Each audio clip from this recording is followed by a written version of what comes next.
Grupo Santa María. Presentamos 24 Horas Central.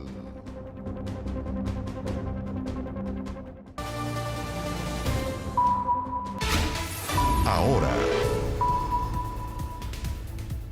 Atención a estas imágenes, miren lo que está ocurriendo en directo en la ruta 68, en la ruta 5 Sur, en la ruta 5 Norte también tacos kilométricos producto de los cordones sanitarios que esta tarde comenzaron a regir en la víspera del feriado de mañana y lo que puede ser un fin de semana largo para muchas personas.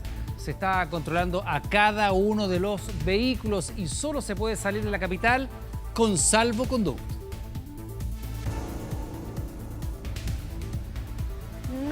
Intenten salir de la región metropolitana porque van a pasar un mal rato. 4.038 contagios con COVID-19 y 35 murieron en las últimas 24 horas según el reporte policial. Ambas cifras son las más altas desde que se inició la emergencia. El gobierno anunció que se agregará una nueva categoría de casos probables que se utilizará para personas que han tenido contacto estrecho con síntomas, pero con test PCR con resultados indeterminados.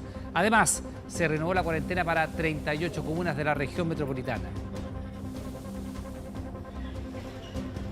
Subió el precio de la canasta básica de alimentos en el mes de abril. El incremento acumulado en los últimos 12 meses es de 6,9%, el doble del IPC. El choclo congelado, el té y las legumbres están entre los productos que más subieron. Fuerte impacto entre los quintiles más bajos de la población. Decepción y molestia a los consumidores que buscan abastecerse durante la cuarentena. La legumbre ha subido bastante.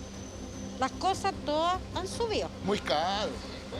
Está muy caro. Ha subido el precio, lo han subido. Y uno esperaba lo contrario, o sea, decir que de acuerdo a la situación como estamos, ¿cierto? La comida ha subido harto los precios. Miren, no se nota tanto, pero suben 200, 300 pesos, pero a veces suben mucho. Hay niños que estuvieron bajo la protección del Sename en Hualpén y que hoy están desaparecidos. Hubo un intento de robar armas y liberar presos durante una emboscada a una caravana de gendarmería que se dirigía a la cárcel de Colina 1. Hoy le aclaramos si son verdaderas, falsas o imprecisas estas y otras publicaciones que han encendido las redes sociales. La crisis del coronavirus está golpeando con crudeza a Brasil. Las muertes superan la barrera de las 1.000 personas diarias. Especialistas creen que los fallecidos son mucho más por la falta de test a la población. Y no solo eso, cuestionan duramente las medidas tomadas por el presidente Jair Bolsonaro. Y sigue la teleserie de Vidal con el Barcelona y el mercado de fichajes. El chileno acapara portadas en Cataluña, donde dan su salida como inminente. Y te contamos de la cuarentena del Centro de Alto Rendimiento tras el positivo de un funcionario, donde hay 13 deportistas en confinamiento preventivo que nos relatan sus historias. Esto y más en 24 Horas Deportes.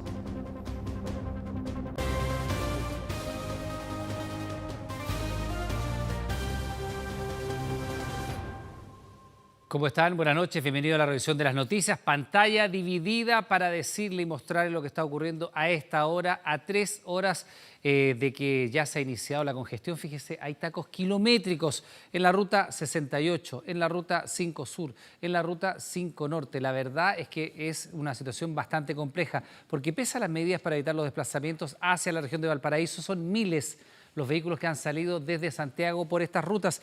Estamos en una de nuestras unidades móviles con Agustina Álvarez, que nos cuenta del control sanitario que se está realizando y las esperas que tienen que soportar quienes intentan salir de la región metropolitana. Agustina, te escuchamos.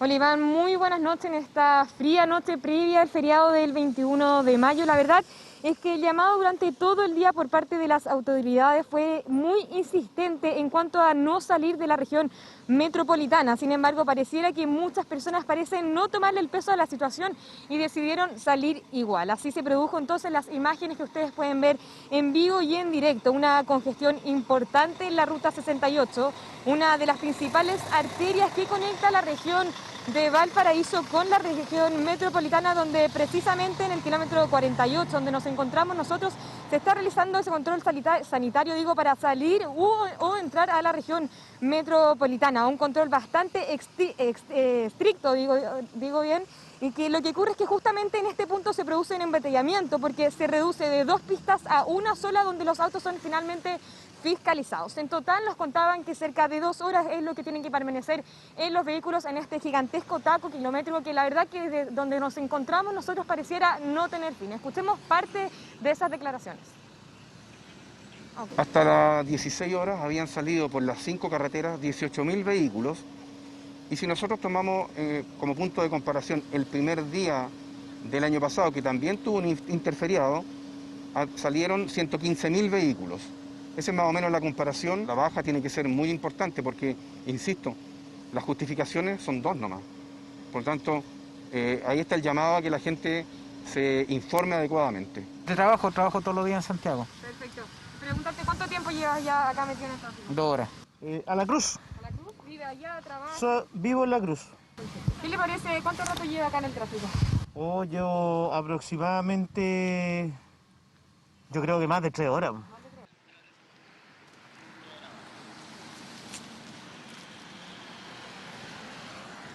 Así es, entonces más de 3 horas nos comentaban ellos que estaban en este tránsito esperando poder avanzar a este punto de fiscalización, pero en realidad impresiona que aún existan personas que lleguen a este punto e intenten evadir los controles, siendo muchos, nos comentaban, las personas que tuvieron que ser devueltos a sus hogares.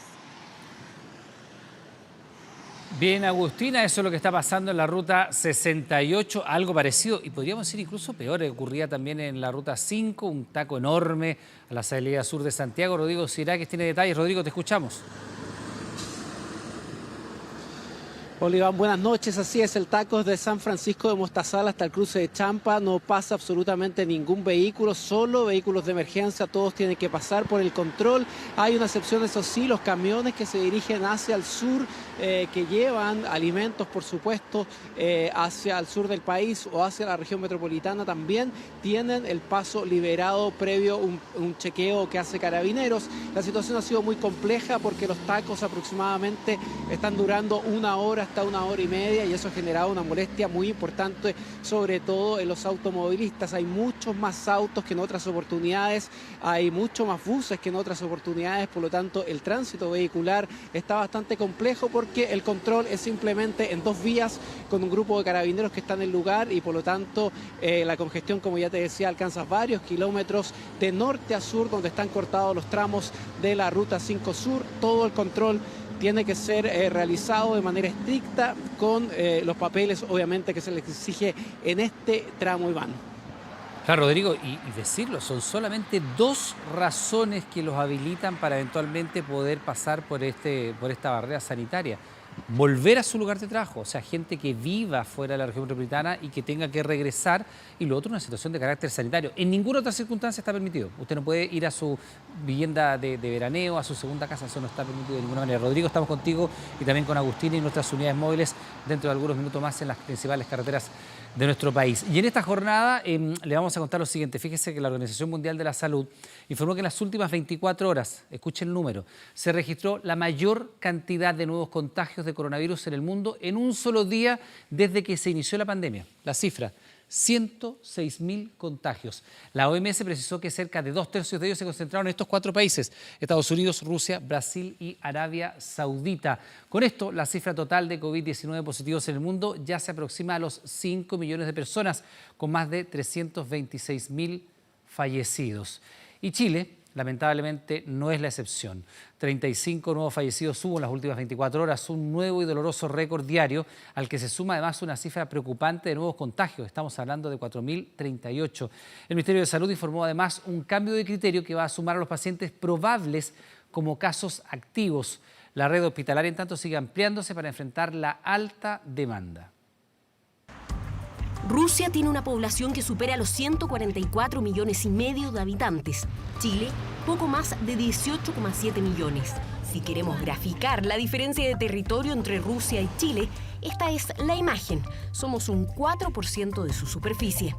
Pero pese a estas enormes diferencias, hoy 2 factores nos hacen muy similares. Ambos, como todo el planeta, estamos combatiendo el coronavirus y ambos países tenemos preocupantes cifras de nuevos contagios. Mientras Rusia lidera el ranking con 9.263 casos nuevos, Chile se ubica en el cuarto lugar con la nueva cifra más alta de contagios en 24 horas, considerando a los países que sí informan diariamente sus estadísticas. Ayer rozábamos los 50.000 casos totales. Hoy ya los superamos con creces. 53.617 el número exacto. 4.038 casos en un día que alertan.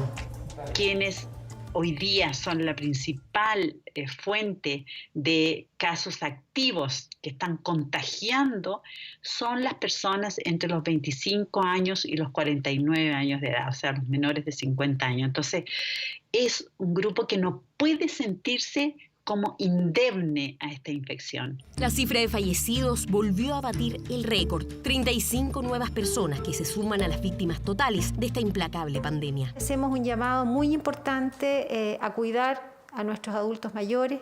Llamado a protegernos entre todos, porque ya lo han sentenciado los expertos, estas cifras no descenderán en el corto plazo. Tenemos que asumir que una persona que desarrolla síntomas respiratorios, lo más probable es que se deba a una infección por coronavirus. Porque en realidad hoy día, digamos, la circulación de virus influenza, por ejemplo, está prácticamente detenida. El Ministerio de Salud anunció un cambio de criterio en el informe de casos nuevos. Se agregará a la categoría casos probables. Sea un contacto de un caso que está confirmado y que presenta algún síntoma respiratorio. Y el otro es una condición que es como propia, es un poco técnica, es propia del laboratorio, que son las personas que tienen síntomas, pero que le llega la respuesta y le dice usted tiene un PCR indeterminado. Si bien en el corto plazo este nuevo criterio influirá en un aumento de las cifras de casos nuevos, se espera que a la larga impacte y logre frenar la transmisión global del virus. Va a generar un mejor control de la pandemia, una reacción más rápida. El caso probable nos sirve para tomar decisiones y que la propia persona se considere de riesgo y actúe como si fuera un caso confirmado. La ocupación de camas está a un 83% a nivel nacional y hay 390 ventiladores disponibles. Al día de ayer también registramos un aumento muy importante en la cantidad de pacientes hospitalizados, más de 120 ingresos. De las cifras totales, hay 904 hospitalizados en cuidados intensivos, 758 de ellos con ventilación mecánica y 143 pacientes en estado crítico. Nuestra red integrada de COVID-19 ha seguido ampliando esta capacidad de camas. En la zona norte de la capital empezarán a funcionar las urgencias diferenciadas. Esto significa que hasta el CEFAM Agustín Cruz Melo de Independencia serán derivados los pacientes menos graves que llegan a consultar a la urgencia del Hospital San José. Todo para descomprimir la alta demanda sanitaria, que lamentablemente en las próximas semanas seguirá en aumento. Bueno, usted lo veía ahí, hay un cambio de criterio, se van a sumar a los pacientes probables como casos activos de coronavirus. Estamos ya en contacto en directo con la subsecretaria de Salud, Paula Daza, para hablar sobre este tema y también sobre lo preocupante que resultan las cifras, si uno ve lo de esta jornada, 4.038 personas contagiadas. Nueva subsecretaria, ¿cómo está? Buenas noches. Buenas noches, Iván. Partamos aclarando, subsecretaria, en qué consiste este cambio de criterio o esta nueva categoría que ya nosotros hablábamos de estos casos probables. ¿Quién es un caso probable a partir de hoy en nuestro país? Bueno, estas son las recomendaciones que nos ha dado el Consejo Asesor por la etapa de la pandemia que estamos viviendo hoy día en nuestro país. Hoy día estamos en una etapa donde sabemos que hay una alta circulación viral y es por eso que se ha tomado esta medida. ¿Qué es lo que es un caso probable? Tiene dos diagnósticos. Uno, cuando hay un caso confirmado, una persona que tiene la sintomatología, se tomó la PCR y le salió positiva. Esa persona que es un caso confirmado tiene contactos estrechos. Se ha definido cuáles son los contactos estrechos. Si uno de esos contactos estrechos empieza con sintomatología respiratoria definida como caso sospechoso, esa persona se transforma en un caso probable. ¿Y por qué es tan importante este cambio en la definición? Porque permite efectivamente tomar medidas de una manera mucho más eficiente. Una persona que es un caso probable se cataloga como un caso confirmado y por lo tanto tiene que definirse y tomar las medidas restrictivas de aislamiento para disminuir la propagación del virus en estas personas. Ahora, subsecretaria, mirándolo retrospectivamente, si uno hubiera considerado, o si las autoridades hubieran considerado los casos probables como casos COVID, hoy día estaríamos hablando de un volumen de contagiados mucho mayor.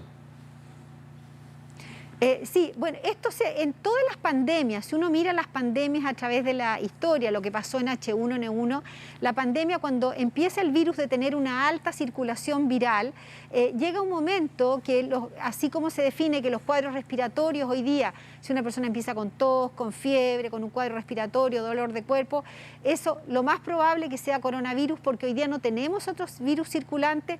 Lo mismo pasa en esta etapa, ya estamos en una etapa de la pandemia y así lo ha definido el Consejo Asesor, lo hemos conversado con ellos y nosotros hemos tomado esta definición de esto va a permitir tomar las medidas mucho más precozmente y oportunamente.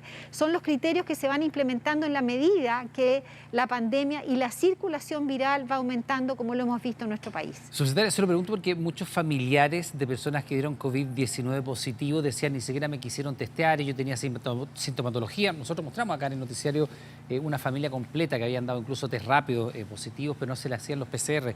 Y por eso le pregunto, si este criterio hubiera sido el que se hubiera impuesto desde el comienzo de la pandemia, probablemente no estaríamos hablando de 50.000 casos, estaríamos hablando de muchos más casos. ¿Ha habido entonces una subrepresentación de los COVID-19 positivos en los días anteriores, en las jornadas anteriores, 2 meses ya? En general, la verdad que las medidas y los cambios en los criterios para definir un caso sospechoso, un caso confirmado y ahora un caso probable, en general son determinaciones que uno lo ha visto en la Organización Mundial de la Salud. La Organización Mundial de la Salud ha cambiado al menos unas 4 o 5 veces el criterio de caso sospechoso en la medida que la pandemia va evolucionando. Si en un principio los contactos estrechos que se hubieran definido como caso probable, probablemente hubiéramos tenido errores en muchos de esos diagnósticos. Hoy día estamos en una situación distinta, tenemos una alta circulación viral y por eso que nos parece oportuno en este momento haber definido que ya es un caso probable. Hace unas semanas atrás se determinó que los contactos estrechos eran determinadas personas que teníamos que tomar la PCR. Hoy día hemos avanzado a otro criterio que es que estos ya son casos probables, por lo tanto no vamos a esperar el resultado de la PCR para definirlo como un caso probable y se van a sumar a los casos totales. A lo mejor vamos a estar sumando casos que no son casos totales, pero nos parece, y así lo ha definido también el Consejo Asesor, que nos permite de una manera mucho más oportuna, aunque estemos sobredimensionando el número de casos, pero sí va a permitir tomar medidas en forma temprana y poner a esas personas en cuarentena precozmente. Ahora, subsecretaria, naturalmente con este criterio nuevo de caso probable y con los números crecientes que hemos tenido en las últimas jornadas de casos de contagios, ¿no? Estamos hablando ya de una jornada que hemos tenido 4.038 casos en solo 24 horas y veníamos de 2.000 y fracción y veníamos luego una semana anterior 1.000 y tantos y fracción. Esto cambia radicalmente desde el 30 de abril en adelante. Se va a producir entonces evidentemente un volumen mucho mayor de casos COVID-19 positivos en nuestro país en las próximas jornadas, porque además coincidentemente con las bajas temperaturas, condiciones más propicias para la circulación del virus, ¿no? Bueno, probablemente vamos a ver un incremento del número de casos los próximos días, efectivamente porque estamos hablando principalmente de la región metropolitana, donde vemos el mayor número de casos confirmados. Vamos a ver un mayor número de casos, incluyendo ahora esta nueva definición de casos probables que van a ser incorporados también, pero de esa manera nos va a permitir poder dimensionar y aislar precozmente a las personas. Aquí tenemos una región prácticamente completa en cuarentena, que es una medida durísima. También así lo mencionó el presidente de la República el día domingo, instruyó que se aumentaran las residencias sanitarias porque esa es una medida muy importante, que aquellas personas que son casos confirmados, que hoy día sabemos que son personas que pueden estar más vulnerables y que no pueden tomar esas medidas de aislamiento que son tan importantes, van a ser derivadas a residencias sanitarias para poder aislarlas oportunamente y de esa manera ir conteniendo el virus y de esa manera disminuir este incremento que hemos visto en los últimos días. Ahora, subsecretaria, teniendo en cuenta esto que nos está diciendo usted, teniendo en cuenta cómo ha ido aumentando la curva de manera bastante violenta, tanto de casos confirmados como de personas que han perdido la vida, y dado que ya algunas autoridades lo han esbozado, ¿será posible proyectar un mes de confinamiento en el Gran Santiago? Bueno, la verdad que nosotros no nos queremos adelantar, se hace un análisis profundo con los expertos, con las personas que estamos analizando esta situación, se presentan a la mesa que dirige el presidente de la República y se toman las medidas semana a semana. Hoy día se ha tomado una medida muy, muy estricta, que es prolongar la cuarentena en la región metropolitana durante 7 días más, y vamos a ver cómo va a ir evolucionando esta curva en los próximos días. Entonces, y en función de eso se van a ir tomando las medidas. ¿Perdón? Claro, para preguntarlo entonces de una manera para tener la respuesta, porque evidentemente se resuelve al interior de las autoridades, luego de la información que entregan los expertos en la mesa COVID-19, pero si no cambiaran las condiciones por las cuales se decidió cuarentenar a prácticamente toda la región metropolitana o el Gran Santiago en su conjunto, si no cambian estas condiciones, sino que todo lo contrario se van agravando, como lo ha señalado la realidad en los últimos días, es probable que la cuarentena permanezca por lo menos un par de semanas más, a menos que pasara algo muy excepcional y se quebrara la tendencia, pero si ello no ocurre, si la tendencia sigue al alza, como ha venido en los últimos días, que es la razón por la cual se cuarentena toda la región metropolitana, y si eso se va incrementando, lo más probable es que la medida siga siendo la misma. A ver, yo creo que aquí es muy importante ir viendo cómo va respondiendo no solamente el número de casos, sino que estas medidas que son tan estrictas que de verdad se puedan responder. O sea, tenemos que de verdad ver que las personas responden a la cuarentena, porque hoy día sabemos que es una medida durísima, que también está teniendo efectos secundarios muy importantes. Por eso no basta solamente la cuarentena comunitaria, sino que estas cuarentenas que vamos a hacer focalizadas en aquellas personas que son confirmadas y llevarlas a residencias sanitarias para que puedan mantener su cuarentena y efectivamente poder asegurar que se disminuye la tasa de contagio.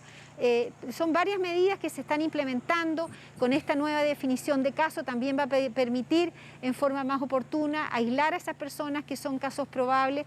Por lo tanto, es una serie de estrategias que va a permitir la contención y la propagación del virus. Yo no me quiero adelantar a las medidas que se van a tomar la próxima semana.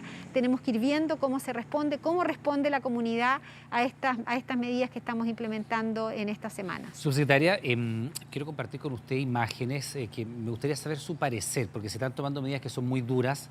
Mientras nosotros conversamos, hay médicos, enfermeras, TENS, personal sanitario, gente que trabaja incluso haciendo el aseo en los centros de salud, que a esta hora están luchando las UCIs para evitar precisamente que se mueran más chilenos, porque eso es lo que está ocurriendo.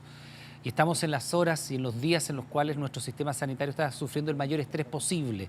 Probablemente, ojalá uno pudiera equivocarse en esto, pero si sigue la cantidad de contagios y de personas muertas, va a llegar un momento muy cercano en el cual no vamos a tener más camas UCI disponibles para atender toda la demanda. Y en paralelo, mientras nosotros hablamos, se dan situaciones como la que estamos viendo en pantalla. Tacos para salir de Santiago, en la Ruta 68, en la Ruta 5 Norte, en la Ruta 5 Sur.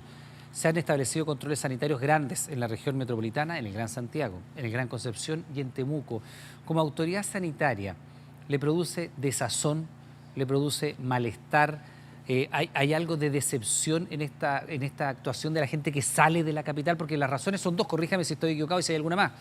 Alguna razón de carácter sanitario, irremediable, una operación, una hora agendada previamente, etcétera, y volver al lugar de residencia después de trabajar. Gente que vive en comunas, dormitorios, si usted quiere, que están en los alrededores de Santiago o de Concepción o de Temuco y que van volviendo a su casa. No hay más justificaciones para salir, ¿no? ¿Qué le parece a usted como autoridad sanitaria que se está haciendo esto en los postas, en los hospitales públicos y privados de nuestro país? Personal sanitario a esta hora de la noche probablemente realizando procedimientos muy complejos y que en paralelo haya gente que quiera salir de la capital a lo mejor para ir a una segunda vivienda. Bueno, la verdad que me parece absolutamente inaceptable. Hoy día hay muchos chilenos, muchos, y yo diría que la gran mayoría de los chilenos es que están sufriendo situaciones bastante críticas. Están quedándose en sus casas, no están yendo a trabajar, no están yendo a ver a su familia, están haciendo un sacrificio enorme para poder contener. Sin embargo, siempre hay unos pocos que no respetan estas medidas sanitarias y eso es absolutamente intolerable, porque sabemos que esas personas que no respetan las medidas sanitarias son riesgosos porque pueden llevar el virus a otras comunas y a otras regiones. Y finalmente eso puede producir una muerte, porque las personas que van a enfermarse gravemente, las personas que pueden morir, no son los jóvenes, no son las personas que son más sanas, son los adultos mayores, son los enfermos crónicos y son ellos que hoy día están tomando medidas de aislamiento durísimas, están solos en sus casas y que finalmente por el descuido o por la verdad, la inconsciencia de unos pocos se pueden enfermar. Por lo parte nos parece intolerable y suplicamos, de verdad hemos hecho una súplica a todas las personas que se queden en sus casas, que no salgan a no ser que sea absolutamente necesario. La única manera de disminuir la propagación del virus es que mantengamos este distanciamiento social, que tengamos los cuidados necesarios del autocuidado y sobre todo las personas que no tienen, son sanas y que probablemente si se contagian a lo mejor hasta son asintomáticas.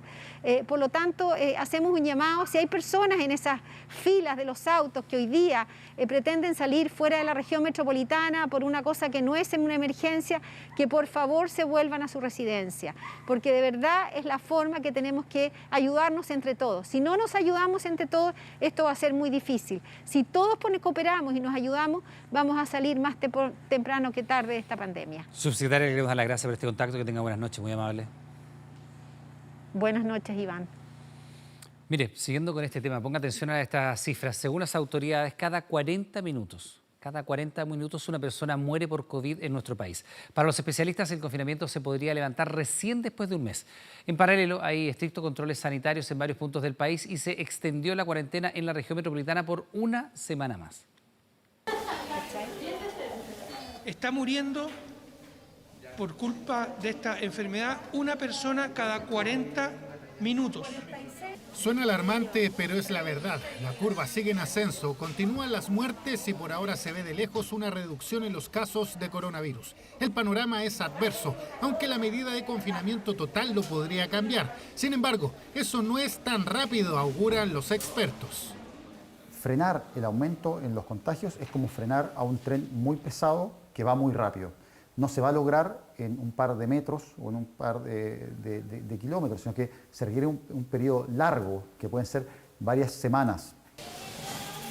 Es paulatino, gradual. Por lo mismo, estiman que la cuarentena total en el Gran Santiago se podría extender, incluso por más de un mes. Por ahora, las autoridades informaron que la cuarentena seguirá al menos hasta el viernes 29 de mayo.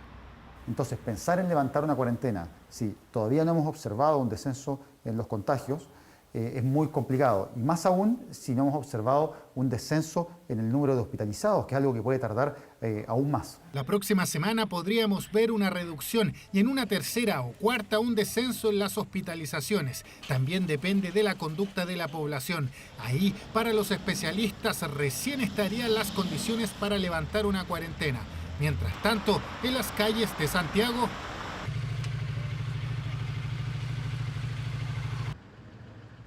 es el tercer fin de semana largo desde que apareció esta pandemia. Los controles son exhaustivos.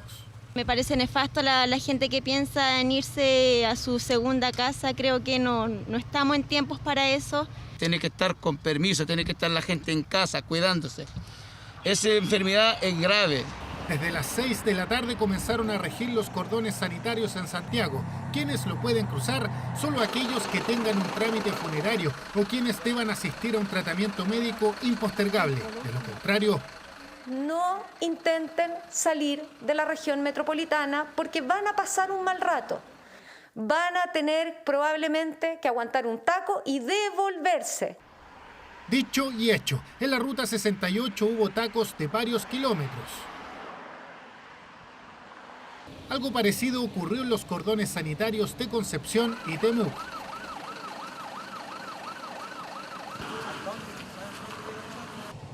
Las personas que intentan salir sin la documentación debida se arriesgan a multas de hasta 50 millones de pesos, también a penas de cárcel. Pasaporte sanitario y salvoconducto. En los terminales de buses no hubo mucho flujo de pasajeros, habían algunos casos especiales. Yo viajé de Temuco a Valparaíso porque tenía una obra en el civil y ahora estamos volviendo con mi esposa, nos casamos y estamos volviendo. Los requisitos para quienes deseaban salir eran los siguientes. Pasaporte sanitario, permiso temporal para salir de su casa y trasladarse hasta este sector del terminal y posteriormente no estar en cuarentena y no estar obviamente contagiado. Se intensificarán los puntos de control en los ejes viales. Aseguraron las policías que serán implacables con las irresponsabilidades e imprudencias. Otra prueba en el país en la lucha contra el COVID-19. A fines de esta semana comenzaría la entrega ya de las canastas de alimentos anunciadas por el gobierno. El pasado domingo, el presidente Piñera, como usted recordará, anunció la entrega de cajas con mercadería para las familias más vulnerables del país. Este día miércoles, el intendente de la región metropolitana, Felipe Guevara, entregó algunos detalles sobre el contenido y su distribución. Las canastas van a incluir 17 productos en total. Entre ellos se encontrarían legumbres, harina, fideos, aceite y leche. Serían en primera instancia entregadas al 30% prioritario de cada comuna, según informado por cada alcalde. Ese va a ser el mecanismo. Se va a conversar con los alcaldes, ellos van a tener que entregar la priorización del 30% de la comuna y allí serían las primeras cajas. El encargado de la logística de este proceso es el subsecretario general de Gobierno, Emardo Hantelman, quien deberá coordinarse con los distintos municipios para asegurar el correcto funcionamiento de este operativo. Hay ya 500.000 de esas cajas comprometidas, hemos impartido las órdenes de compra y por lo tanto están en proceso de llegar. Se van a repartir casa a casa, ¿ya? Como ejemplo, así como se saca la basura, casa a casa, se va a entregar una caja de mercadería casa a casa, es domiciliario, ¿ya? No es una casa sí y otra casa no, ¿ya? Hasta terminar cada una de esas villas y poblaciones en función de la priorización que cada uno de los alcaldes nos vaya entregando. El presidente de Brasil volvió a sorprender con un sarcástico video sobre la pandemia. Esto cuando el coronavirus se ha convertido en la primera causa de muerte en el país y ya sumó más de 1.000 fallecidos en un solo día. Que a direita toma cloroquina, que a izquierda toma tubaína. Comparando un medicamento con una tumba, así defendió el presidente de Brasil el uso del cuestionado fármaco conocido como cloroquina contra el coronavirus, cuya efectividad aún no ha sido comprobada.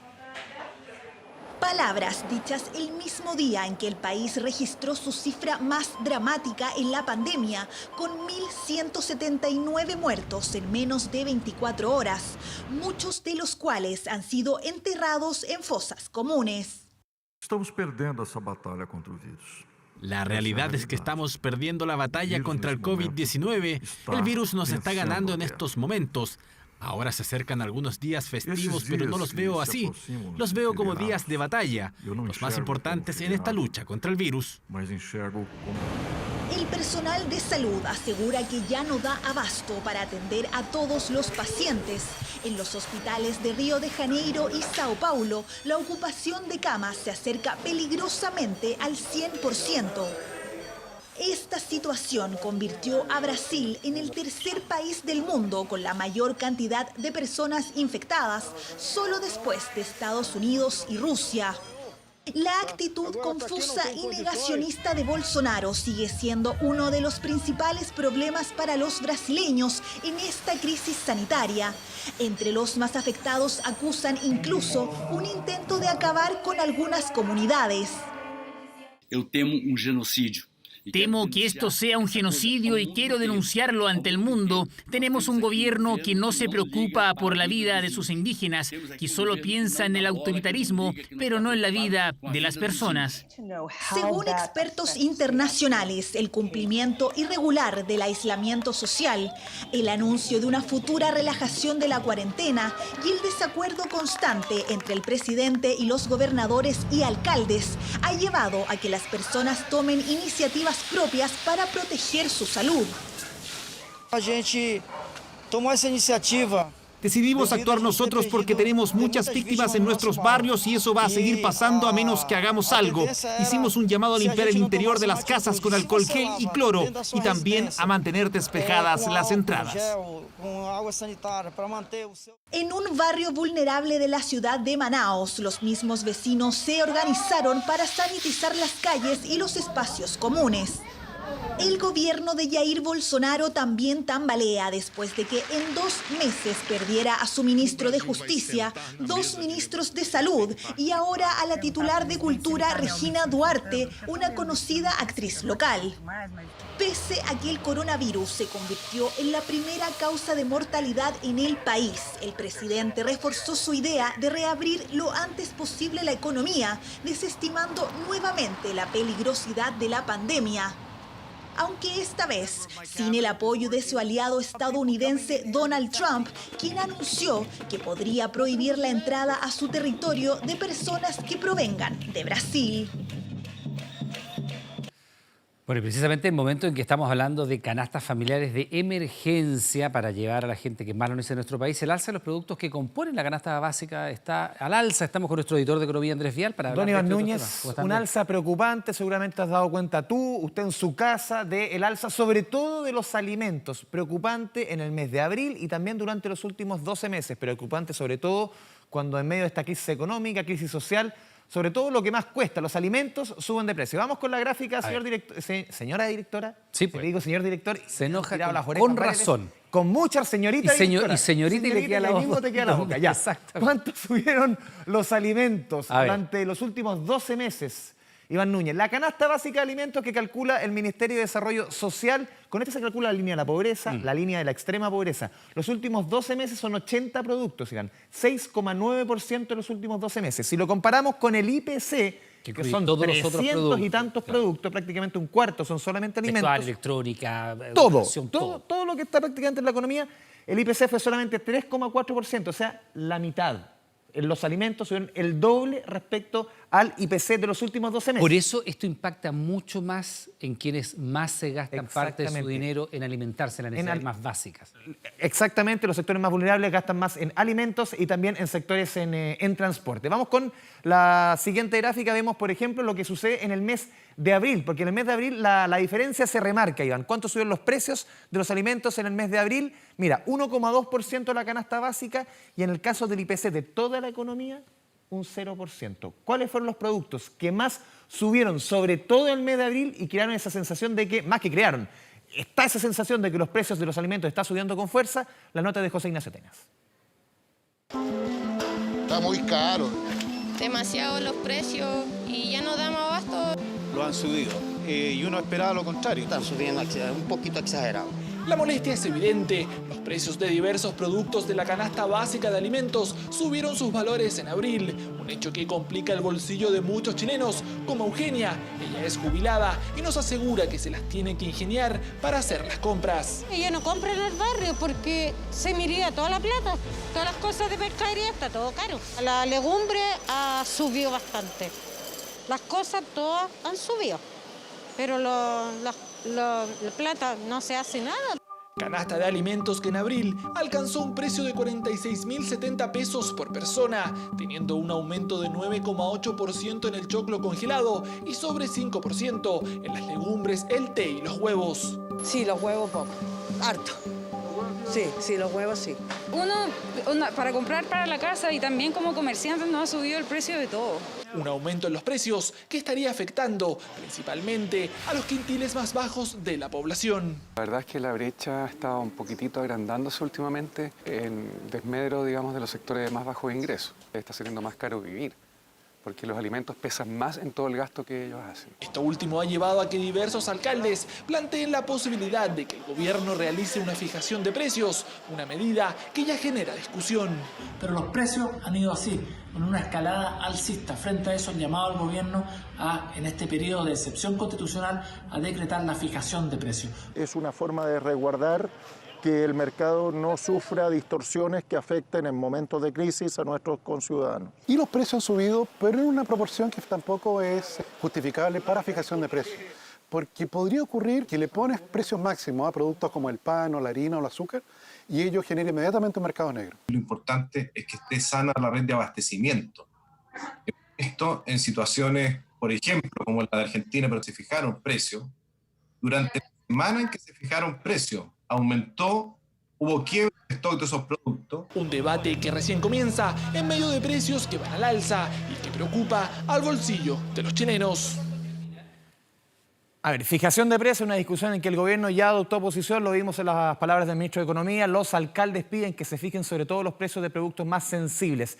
¿Cuál es la opción que toma el gobierno? Ayudas de otro tipo, no fijación de precios, lo hemos visto. Las canastas, lo hemos visto también con otras medidas como el ingreso familiar de emergencia. Y también hoy día la Tesorería General de la República, que traspasó 80.000 millones de pesos comprometidos por el gobierno a los municipios, recursos que se van a utilizar para atender las urgencias sociales de los vecinos, medida en medio de la crisis que se suma, lo decíamos, al ingreso familiar de emergencia y a las canastas. Desde hoy, quienes no lo reciban de forma automática podrán solicitar vía web o telefónica este ingreso familiar de emergencia. Los municipios en estos días de crisis sanitaria han tenido que cubrir muchas de las necesidades de los vecinos. Para ayudar a más familias, el gobierno concretó la entrega de los más de 80.000 millones de pesos, los que fueron distribuidos entre 342 comunas. Las 3 municipalidades que recibieron más dinero fueron Puente Alto, Maipú y Santiago, todas de la región metropolitana. Para definir quién recibía más o menos, el gobierno aplicó diversos criterios. Con el número de habitantes de cada comuna y la situación vulnerable de la población de cada una de esas comunas. En función de esos antecedentes se construye un polinomio y ese polinomio determina los montos a recibir por cada municipio. Lo Barnechea, Vitacura y Las Condes no recibirán este dinero. Más o menos recursos que, según los alcaldes, irán directo a las ayudas sociales y en menor medida a cubrir los ingresos no recibidos por pago de patentes y contribuciones. Es un fondo de libre disposición para complementar lo que se ha perdido, pero también obviamente enfocándose en la pandemia para salir a ayudar también a nuestros vecinos. Van a ser destinados socialmente a ayudar a nuestros vecinos en los diversos ámbitos que implica, sanitario u otros. Necesidades urgentes porque son miles los que se quedaron sin sueldo por culpa del coronavirus. Para paliar un poco esta situación, el gobierno implementó el ingreso familiar de emergencia. Beneficio para los que estén en el registro social de hogares. Esto es el 60% de la población más vulnerable con ingresos informales.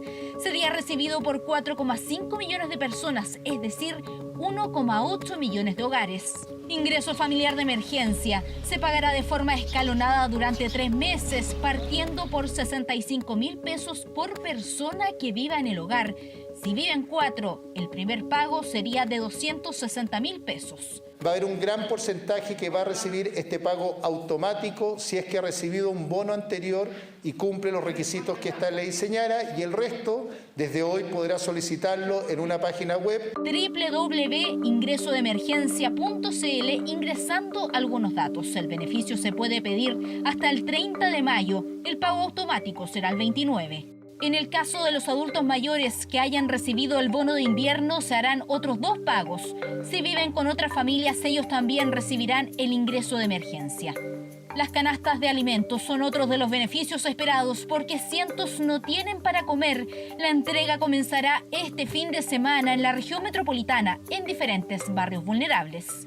En el caso de la caja, se va a entregar una sola vez, eso se va a ir evaluando en el tiempo. Tenemos que ser bien responsables porque no sabemos exactamente cuánto va a durar esta pandemia y cuáles van a ser finalmente los efectos y los impactos sociales. Canastas familiares para 2,5 millones de hogares incluyen alimentos no perecibles y útiles de aseo. Cada una tendrá un costo de unos 30.000 pesos según el gobierno y se estima que el monto total es de 100 millones de dólares. Hemos visto el tema de las canastas, el tema del ingreso familiar de emergencia y otras medidas que han generado discusión, Iván Núñez, sobre si es que se está usando bien la plata, pero hay un estudio que sorprende, publicado por analistas del Banco Interamericano del Desarrollo. Vamos a ver acá cuánto ha gastado nuestro país respecto a otros como porcentaje del PIB en esta pandemia. Y estos números sorprenden. De acuerdo al Banco Interamericano del Desarrollo, estudio de analistas de esa importante institución, nuestro país está en el primer lugar, insisto, como porcentaje del PIB. Pueden haber países total de gasto. Del total de gasto, como comparándolo con el tamaño de la economía. Puede ser, por ejemplo, te puedo decir un ejemplo. Brasil puede haber gastado más en términos de plata, pero como la economía es más grande, como porcentaje del PIB, no es mayor respecto a esta medición. 15% Chile, 11% Perú, 8% Colombia y 8% El Salvador. Chile está en el primer lugar, esto en gasto directo, dineros frescos, también reasignaciones presupuestarias, préstamos, todo tipo, aquí se mete todo en la misma bolsa. Chile, de acuerdo a esta medición, insisto en el punto del Banco Interamericano del Desarrollo, está en el primer lugar. Eso quiere decir, bueno, al margen de que la cifra es buena porque se ha invertido más en recursos fiscales y también privados, en el caso de los préstamos, hay que decirlo, para ir en ayuda de quienes más lo necesitan, que los otros países que también están bien representados acá, Perú, Colombia, El Salvador, han implementado medidas similares. Son relativamente similares. Son parecidas. Estamos hablando de crédito, focalización de gastos. Y hay algunos países que gastan más en camas, otros que gastan más en diferentes... Cada economía, cada maestro con su librito, podríamos decir. Cada economía es distinta, pero las medidas son relativamente parecidas. Relativamente. Vamos a cambiar completamente de tema, Iván Núñez. ¿Te ha pasado a ti que te ha subido la cuenta de la luz los últimos meses? Sí, claro. Bueno, a muchos obviamente que ni siquiera le están midiendo la luz. No va físicamente obviamente el funcionario de la empresa eléctrica, y lo que están haciendo las empresas es promediarte los últimos 6 meses de consumo y te lo cobran ahora. Pero ¿qué es lo que está pasando? Muchas empresas, muchos hoteles, muchos comercios que están cerrados hace 2 meses están cobrando el promedio de los últimos 6 meses. Funcionando normalmente. Y están con el boliche cerrado. Entonces, ¿qué pasa en estos casos? Han habido cientos de reclamos prácticamente los últimos 3 días. Jaime Quesada con la nota. Soy Francisco Torres, socio de Hoteles Principado. Como muchos saben, nuestros hoteles fueron vandalizados y tenemos una situación bastante complicada porque nos están llegando cuentas de los servicios básicos. Por ejemplo, de Enel va por sobre los 10 millones de pesos, en consecuencia que el hotel está cerrado. La mayoría son hoteles, restaurantes y locales comerciales, todos sin funcionar hace casi 2 meses, pero pese a eso siguen recibiendo cuentas eléctricas como si nada hubiera pasado. Las cuentas del mes de abril han sido a través de un promedio y no por medio de una lectura. Entonces hemos recibido cuentas del orden del 80% del valor de un mes normal operativo. Las empresas eléctricas suspendieron la lectura presencial de los medidores debido a la contingencia. Por eso están cobrando el promedio de consumo de los últimos meses.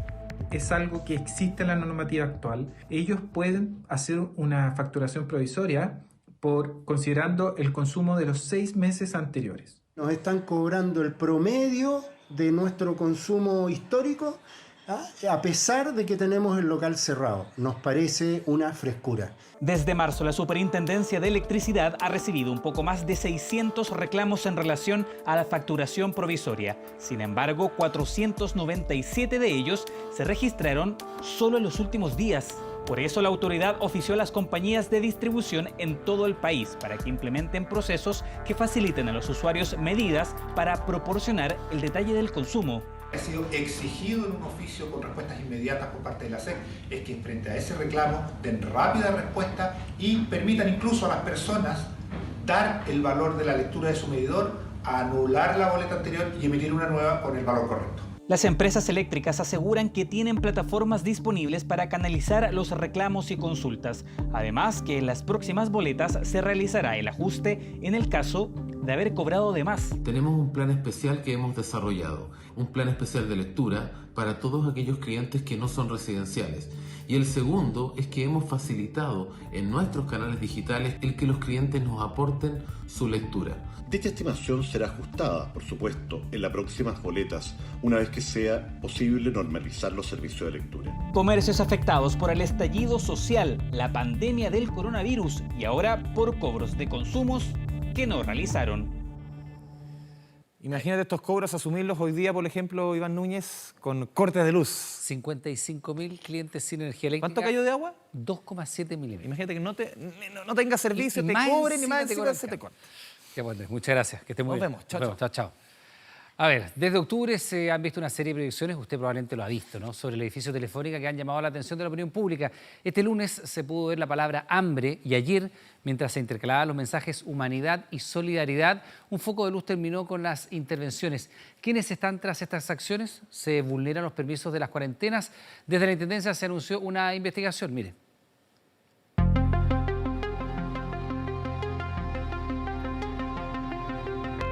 1 hora, 60 minutos antes del toque de queda, la palabra hambre estuvo proyectada en el edificio Telefónica, en el ya icónico sector de Plaza Baquedano. Todo ocurrió el lunes, el mismo día en que vecinos del sector del Bosque, en medio de la cuarentena, salieron a protestar acusando falta de apoyo y alimentos. Proyectamos la palabra hambre sobre el edificio de la Telefónica con el fin de promover y que se agilizaran las campañas de distribución de alimentos en las distintas comunas que se estaban viendo afectadas debido a que no podían salir a trabajar las personas y empezaron a manifestarse. Octavio Gana y su hermana Andrea son fundadores de The Light Lab, un estudio lumínico que ha estado tras diferentes intervenciones en el sector. Las imágenes de Camilo Catrillanca, la proyección de la palabra dignidad tras el 18 de octubre. Este viernes y sábado pasado proyectaron otros mensajes, pero fue la palabra hambre la que desató las reacciones. Estamos siendo víctimas de amenaza, de amedrentamiento, donde nos han hackeado, donde ayer nos censuraron. Nosotros no respondemos a ningún partido político, ni mucho menos respondemos desde estas inquietudes sociales que son las que nos competen. Este martes hubo dos mensajes nuevos, humanidad y solidaridad. Los dos fueron proyectados por los mismos encargados de las intervenciones anteriores de Light Lab. Aclaran que humanidad lo proyectaron ellos por decisión propia y que el concepto solidaridad fue una idea de otro grupo que ellos tomaron y por la que aseguran no recibieron pago. Uno de los representantes de ese grupo es José Francisco Lagos, presidente de Respública, quien aclara que la iniciativa tiene que ver con un grupo de amigos. Nosotros lo hicimos en respuesta a la interpretación que se le dio al concepto que se publicó el lunes, que es hambre. Nosotros no nos gustó esa publicación por la interpretación que se le dio y lo veíamos. ¿Qué interpretación se le dio? La interpretación es, primero, división. O sea, aquí hay personas que están pasando hambre y hay gente que no lo está viendo. Segundo, conflicto. Los mensajes que veíamos de algunos diputados, algunos senadores, era precisamente evocar el conflicto versus oposición, gobierno. Y ya lo que nosotros creemos es que necesitamos el esfuerzo de todos. Pasaron solo 10 minutos desde las proyecciones y un foco de luz desde un camión inhabilitó el edificio Telefónica como telón de fondo para las intervenciones que, en forma de silenciosos mensajes, han generado debate. Respecto a la situación que usted señala del bloqueo de la luz, estamos recabando antecedentes y cuando los tengamos los vamos a dar a conocer. Y lo segundo, yo quiero reiterar el punto más de fondo. Lo que la gente quiere hoy día es colaboración y respuesta a los problemas que estamos enfrentando como país. Todo lo que contribuya en esa dirección es muy bienvenido. ¿Quién estuvo tras el camión que borró la palabra solidaridad? La Municipalidad de Providencia dice no tener antecedentes. No se sabe por qué Carabineros estaba cerca de ese camión y qué se hizo respecto a su presencia. El intendente Guevara anunció que se denunciaron los hechos relacionados a las proyecciones ante la Fiscalía. Hemos hecho una denuncia al Ministerio Público justamente por realizar una actividad sin las autorizaciones. Nosotros entendemos que no tienen las autorizaciones, sin las autorizaciones correspondientes. Es una actividad, llámelo usted, cultural, política, comunicacional, como lo quiera llamar, pero es una actividad que requiere de una autorización. Telefónica se refirió al tema a través de un comunicado. Aclaramos no tener relación alguna con las expresiones lumínicas, cualquiera sea su contenido, las cuales son autoría de terceros. Debido a esto y especialmente por tratarse de intervenciones reiteradas en el tiempo y no autorizadas en nuestra propiedad, nos reservamos el ejercicio de acciones legales que en derecho correspondan. The Light Lab asegura que no realizan proyecciones desde la calle. Ellos afirman que no han incumplido las normas de la cuarentena. La investigación para saber qué pasa tras las proyecciones y vehículos en Baquedano estará a cargo de la Brigada de Investigación Criminal de Providencia. Ahora. Esta noche la subsecretaria de Prevención del Delito, Catherine Martoler, realizó un sobrevuelo para ver el cumplimiento de las cuarentenas y también los cordones sanitarios. Hace un balance a esta hora. Sabrina Quena nos cuenta más detalles. Quisiéramos señalar que el día de hoy, hasta ahora, han salido alrededor de 24.000 vehículos. Es un buen número. En un día normal salen entre 50.000 y 55.000 vehículos. En un día viernes salen alrededor de 85.000 vehículos. Y en un fin de semana largo, comparado con las características de este, que tiene un día entre medio, que no es festivo, salen alrededor de 115.000 vehículos. Estamos viendo, por fin, una reacción importante de parte de todas las personas que viven en la capital, que han comprendido que tienen que cuidarse, que tienen que quedarse en sus casas, que no tienen que salir. Insisto, tenemos una disminución de vehículos en comparación con un día común y corriente, una disminución a la mitad. También quisiera señalar que pese a esta disminución, hasta ahora ya se han regresado más de 250 vehículos que no cumplieron con la obligación de llevar su salvoconducto para poder pasar por el cordón sanitario. Sin embargo, vamos a estar desplegados todos estos días de manera permanente en este cordón establecido para evitar que los vehículos salgan o entren, salvo que sea una situación de emergencia, o aquellas que están previstas para los permisos de salvoconducto individual y salvoconducto colectivo. El general Yáñez se va a referir al despliegue que se está realizando en la región metropolitana. Y Catherine Martorell, entonces, dando cuenta de estos 24.000 vehículos que han salido de la capital, comparando datos con datos, fechas parecidas. En un fin de semana con días feriados se producen salidas entre medio, nos referimos al día de mañana, que están por sobre los 114.000, dijo la subsecretaria. En relación a aquello, este es un descenso relevante, no obstante lo cual más de 200 vehículos han sido regresados por no tener el permiso, el salvoconducto adecuado. Bien, pues con destrozos y haciendo caso omiso de las medidas sanitarias para el COVID-19, un centenar de barristas irrumpió en un cementerio de Talcahuano. ¿Para qué? Para despedir a uno de los suyos. La municipalidad anunció querellas, mientras que el Ministerio de Salud prepara multas de hasta 50 millones de pesos por cada persona.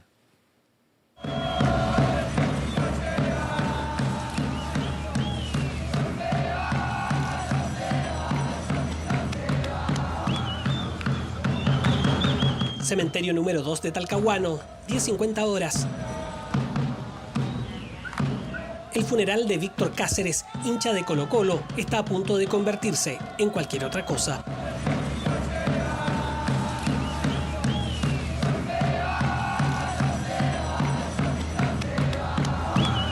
Riesgo sanitario era desde antes. A las 10:30 los barristas ya estaban instalados frente al cementerio.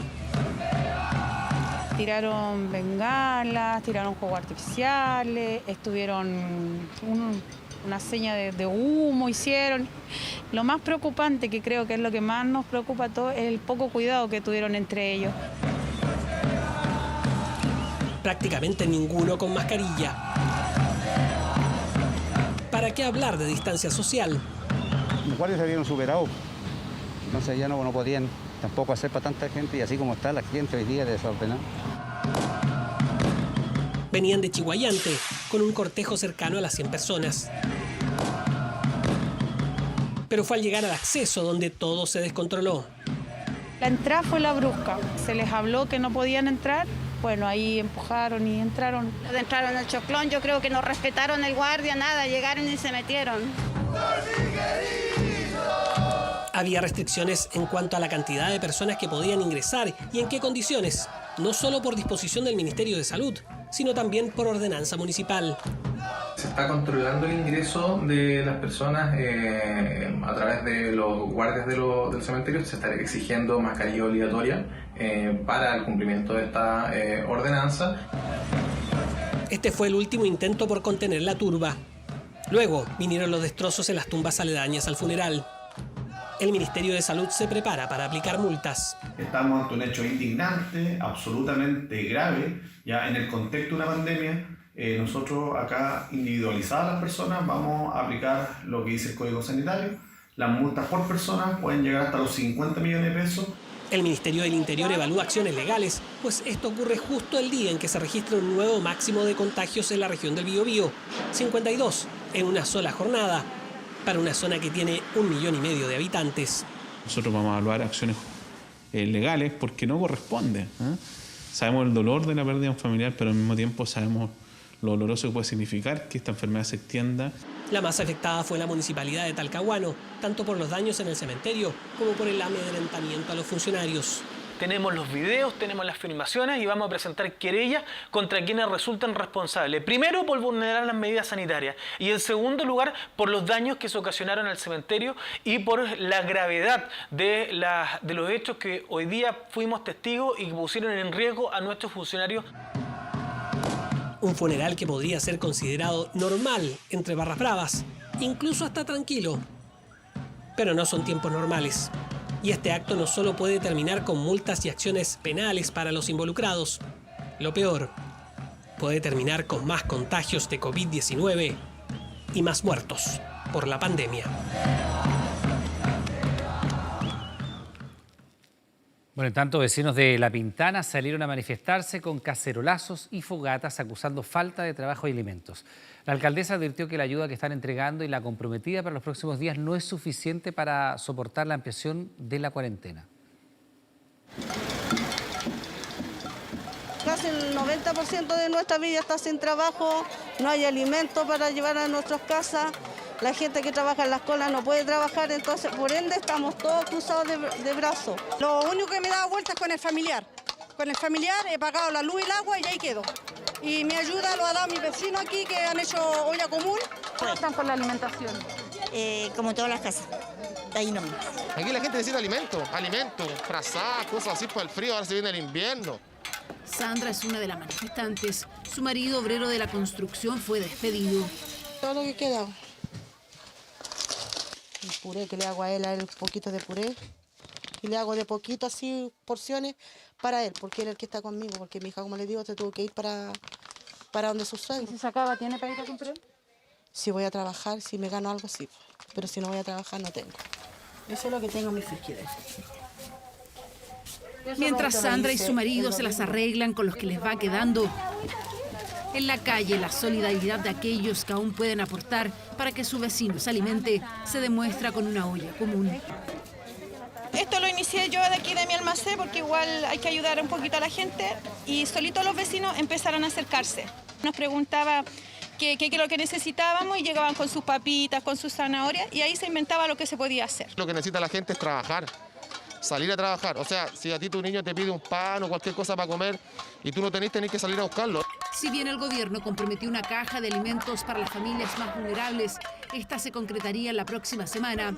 Pero en La Pintana, según la alcaldesa, llegaría solo el 30%. Va a quedar un 70% descontento y han dicho que la siguiente semana llegará la otra ayuda para el resto, pero va a entregarse de forma parcelada. En este sentido, la urgencia es hoy.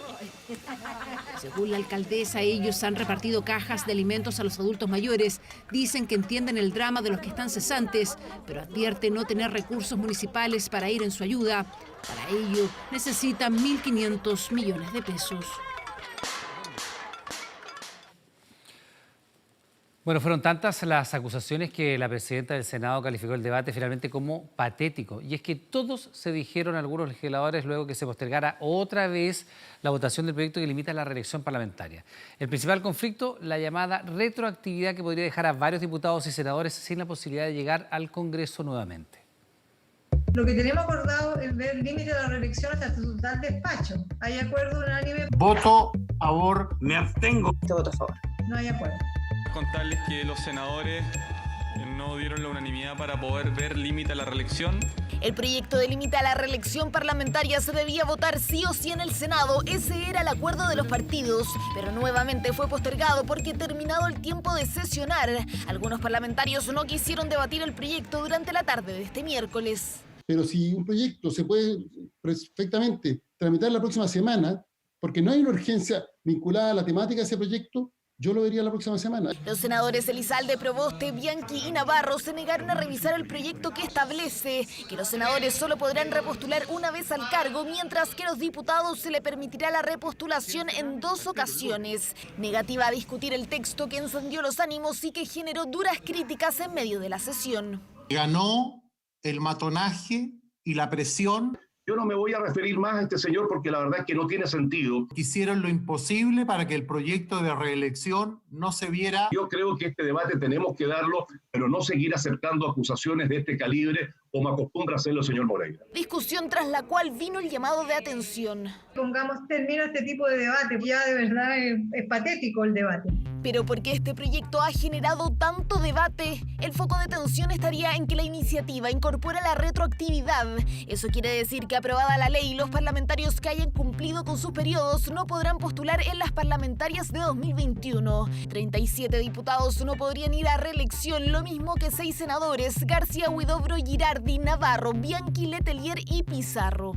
Prefiero demorarnos una semana más en ver el proyecto que coloca límite a la reelección que seguir postergando discusiones que son importantes y urgentes en el día de hoy para la ciudadanía. Hay muchos que quieren votar en contra y probablemente se rechace, porque no quieren.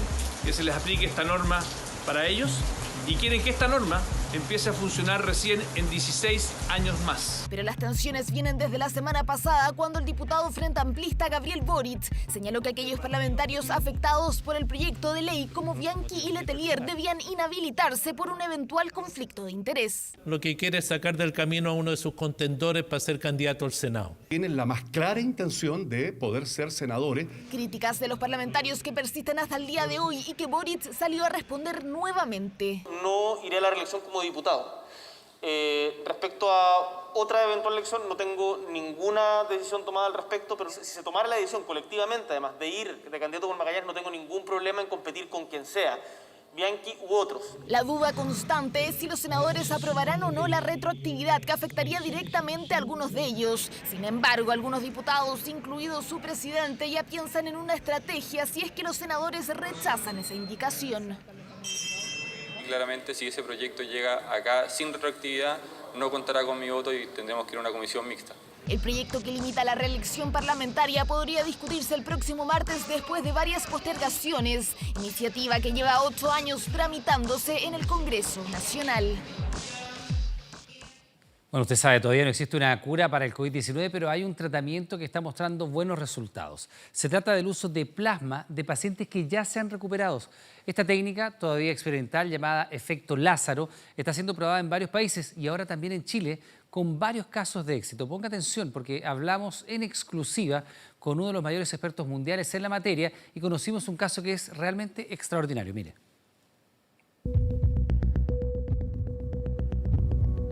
No tenía fuerza para nada, absolutamente debilitado, me costaba respirar.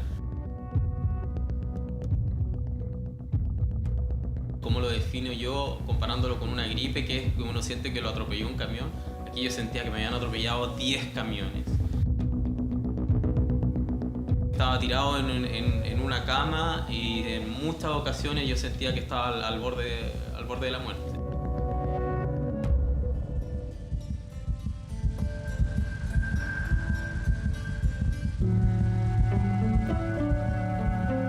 Pero Andrés salió adelante, una segunda oportunidad para vivir que llegó de la mano de una terapia experimental. Se me abrió una pequeña lucecita de esperanza y dije sí, pero por supuesto de inmediato. Esa misma noche, el 26 de abril, recibo esa transfusión del plasma hiperinmune. Una técnica eficaz contra otro virus que hoy se está utilizando en varios países en casos de emergencia. Esta terapia consiste en obtener un plasma en donde están los anticuerpos que esperamos que sean capaces de neutralizar, ¿no es cierto?, el virus, y se extrae de personas que han presentado la infección y que se han recuperado.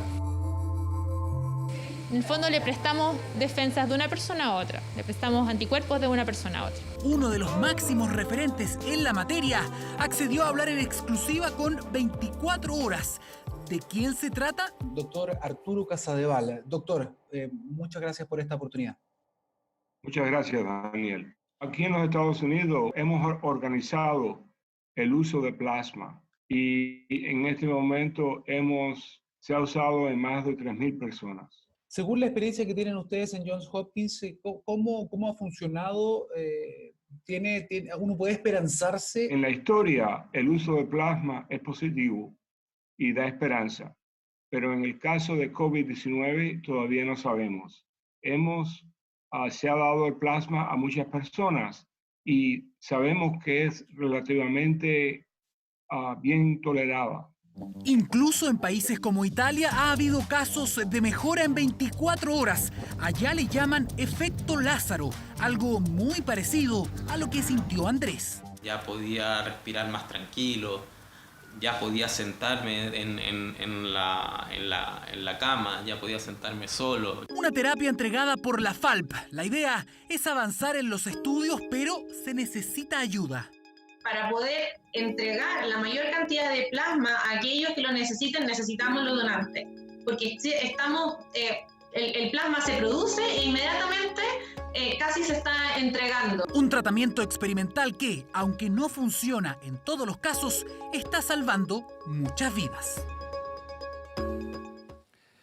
Y un escándalo de corrupción por el sobreprecio de ventiladores causó la detención del ministro de Salud de Bolivia. La detención del ministro. El gobierno de Jeanine Áñez prometió justicia y arremetió contra quienes juegan con la salud de los bolivianos en tiempos de pandemia. Ventiladores que en el mercado tienen un precio promedio de $10.000 fueron adquiridos por el gobierno boliviano por $27.000 en una cuestionada compra en España.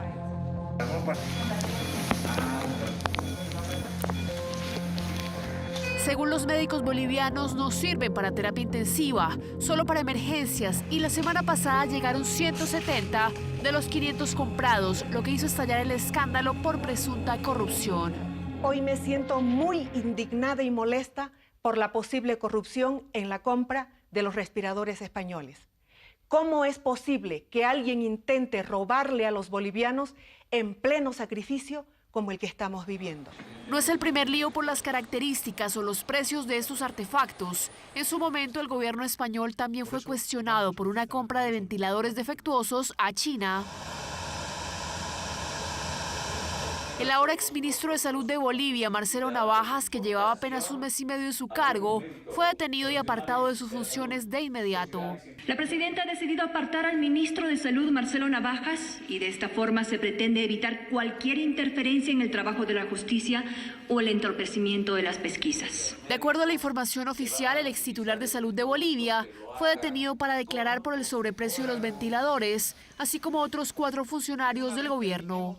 La Comisión de Fiscales establecerá el grado de participación de cada uno de los involucrados y vinculados en el flujo del proceso de contratación de compra directa. Este no es el único caso de corrupción del gobierno interino liderado por la mandataria autoproclamada Jeanine Áñez, por lo que desde el exilio en Argentina el expresidente Evo Morales pidió esclarecer los hechos. En el caso de respiradores con sobreprecio hay una decisión política por la emergencia de la pandemia que involucra a comités de asesores y al embajador científico que han recomendado la compra y finalmente a autoridades que han avalado y firmado, no a chivos expiatorios. Este escándalo se da cuando Bolivia ya tiene 4.500 contagiados y casi 190 muertos a causa del COVID-19 y en momentos de profunda inconformidad por la extensión de la cuarentena nacional y por la demora de las elecciones que, a causa de la pandemia, quedaron en el limbo. Bueno, la idea de este espacio es que las publicaciones en redes sociales no lo confundan, que no nos manipulen, básicamente que no nos pasen gato por liebre y además que uno no contribuya a difundir informaciones que son falsas. Por eso queremos saber si es verdadero, si es falso, si es impreciso y estamos con Paulina Allende Salazar, quien chequea la información toda la semana. Me quitó la palabra a la boca y hacer la misma presentación. No te lo puedo creer. Que hacer aquí un enfrentamiento. Hagámoslo, pues. Chequeemos entonces. Miren, pero vamos con la primera que es seria. A ver. Es tremenda. Bueno, son todas serias, pero esta tiene un componente humano. No, esto nos involucra a todos. Hace no más de 2 semanas supimos que en Hualpén, en un hogar de niños que se llamaba Nido, hoy día está cerrado, comenzó una investigación porque esos niños habrían sido abusados sexualmente, incluso violados. Y en las redes sociales en estos días apareció este cartel que dice: si sabíamos que en el Sename desaparecen niños y niñas y se refieren al mismo hogar. Nos pareció de tal gravedad hablar de niños perdidos, además vinculados con una institución que en Hualpén específicamente había problemas, hay un contexto que de alguna manera hace complejo todo esto, que dijimos, bueno, hay que buscar quién hizo esta primera publicación y saber de qué se trata y escuchen lo que nos dijeron. Cierto, las publicaciones que salen en redes sociales donde se señala que a juicio de ustedes sus hijos habrían desaparecido, que no saben dónde están y que la última vez que los vieron fue en este hogar Nido del Sename. Exactamente, todas las publicaciones que se están haciendo virales en internet son hechas por nosotros, los padres ya somos 7 padres, con nuestro hijo desaparecido, lo cual nosotros no sabemos nada. ¿Qué te dijeron cuando te dicen que no puedes ver más a tu hija? Me estaban esperando con 2 parejas de carabineros, lo cual me dicen de que yo no puedo ver más a la niña, ni acercarme al hogar, ni a la niña, porque la niña se va a ir en adopción. ¿Estabas tratando de recuperar a tu hija o te habías dado por desentendido? No, estaba trabajando con el sistema, supuestamente, que eran del hogar. ¿Por qué me hacen esto si se supone que estaban trabajando conmigo, que estaba todo bien? Y siempre le recalqué que por qué me mentían, por qué me mintieron, por qué jugaron con nosotros como familia. No se les citó, como le digo, a un tribunal. Para nosotros es lo que se debería hacer, que hubiera un juicio. ¿Qué edad tiene tu hija? Mi hija ahora cumpliría 9 años. ¿Y no la ves desde los 7? 7, de los 7 años. Su hija está en un hogar por protección, por problemas diversos pueden ser, porque la madre no la puede cuidar, porque la familia no la puede cuidar, porque no hay dinero, porque hay problemas de violencia. Son situaciones muy, muy complejas. Estamos hablando de niños muy vulnerables. Tal es la gravedad de esta denuncia, porque de alguna manera dicen, a mí me quitaron el niño porque yo no habría entrado en un proceso como corresponde de alguna manera, porque hay proceso para solucionar los conflictos de estos niños, que llegó esta denuncia a la Defensoría de la Niñez. Y mire lo que nos dice la defensora con respecto a este caso. Nosotros recibimos una denuncia específicamente de una señora que da cuenta de que efectivamente ella perdió contacto y vínculo con su hija pequeña. Para nosotros aquellos son indicios relevantes que podrían dar cuenta de la comisión de un delito de adopción irregular o ilegal. Que de acuerdo a los antecedentes que nos fueron entregados por esta señora, efectivamente no se habrían cumplido de manera alguna aquellos parámetros que exige la legalidad para proceder a una situación de adopción. Y desde esa perspectiva insistimos en que esto no solo es grave en sí mismo, sino que además es particularmente grave si consideramos que se da en el contexto de una denuncia de una niña que se encontraba ingresada en una residencia que ha sido no solo denunciada, sino que nosotros hemos presentado una querella criminal por delitos de la máxima gravedad cometidos con niños, niñas que se encontraban residiendo en ese lugar. Y para no dejar detalle, salimos a buscar si había más casos similares, más gente que de alguna manera dice que de una manera irregular le habrían desprendido de sus hijos, y encontramos más testimonios, al menos 3 más. Quiero saber dónde está mi hija, siempre fui a las visitas, tuve siempre al 100% a ella. Y a lo mejor porque no tenía los medios, Evelyn se aprovechó de nuestras circunstancias, donde nosotros éramos menores de edad, donde no entendíamos el tema, porque yo no he firmado nada. Lo único que firmaba era solamente el libro de visitas, nada más. ¿Qué edad tenía tu hija la última vez que la viste? 5 años. Hoy día tendría 7. Tendría 7 años. 7 años que no la veo. ¿Tú también consideras que tu hijo está desaparecido? Sí, fueron quitando las visitas, tanto mi papá, mi hermana, cuñada, suegra, a todos, a mi pareja, y porque yo por problemas de salud yo estaba en el hospital, solamente me lo quitaron porque yo estaba pasando por un mal momento, pero mi familia estaba toda ahí. La situación no es fácil porque el contexto de ese hogar nido no es cualquiera. Ya sabemos que habían denuncias de posible dinero a cambio de abuso sexual de niños. Esta gente, lo que está denunciando estos papás con el dolor de su alma es que ellos dicen, efectivamente mis hijos estaban en este hogar porque yo en ese minuto no los podía cuidar, pero en algunos casos estábamos haciendo un proceso para revincularnos, estábamos en eso y de un minuto a otro me restan cualquier tipo de noticia, no se habría seguido lo que ellos denuncian, el proceso judicial como corresponde, y hoy día no sé nada de mi hijo. Espérate, hay respuesta del Sename, pero para recapitular, porque esto fue muy preguntado en redes sociales, a uno también le preguntaron por estos niños desaparecidos del Sename. Parecía ser una denuncia anónima detrás de un Twitter que se llama Madres Desesperadas. Son estos. Bueno, tiene rostro. Tiene... No es una cuenta falsa. No, eso es cierto. Por eso te digo, la denuncia tiene un rostro. Son estas personas con las que tú hablaste. Esos padres y madres que dicen que sus hijos no saben dónde están. Tal cual. Los 3 casos que nos presentaste, Paulina, para ser bien riguroso, tienen un patrón. Hacía 2 años que no veían a sus hijos. Son distintos periodos de tiempo. Pero más o menos, ¿no? Se da como aquello. Y de pronto no los pueden ver más porque le dicen que fueron entregados en adopción. Así es. Y es gente... Hasta ahí vamos ahora. Hasta aquí. O sea, ¿qué tenemos hasta aquí? No, Y en un hogar que ha sido muy cuestionado y que tiene denuncias... no es menor. Por eso, y que tiene denuncias de abusos de esos mismos menores a cambio de dinero. Así es. Estamos chequeando información, ¿cierto? Entonces, ¿yo qué le puedo decir hasta aquí? Y vamos a ir cerrando esta información. Esta información es imprecisa. ¿Por qué? Porque sí es real la publicación. Sí existen padres que usted acaba de ver que están diciendo que de una manera que ellos consideran irregular fueron desprendidos de sus hijos y que hoy no saben dónde están. Hablamos con Sename.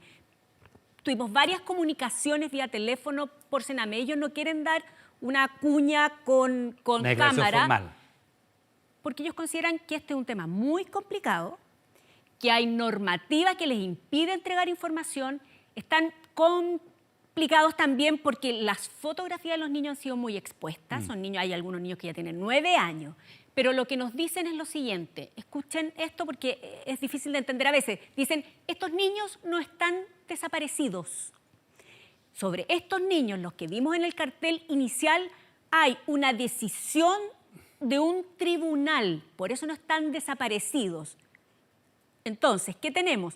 Tenemos niños que sus padres...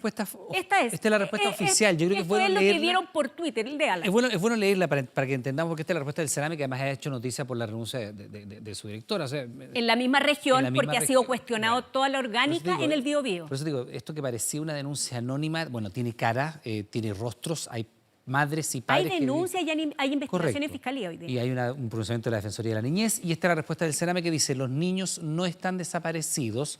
Su situación fue resuelta por tribunales de familia, o sea, habría tribunales de familia por intermedio. Entre medio, que no es una adopción que se resuelve en una semana, o sea, serían casos que están desde hace meses resolviéndose. Yo entiendo, ¿no?, que no es a raíz de la pandemia.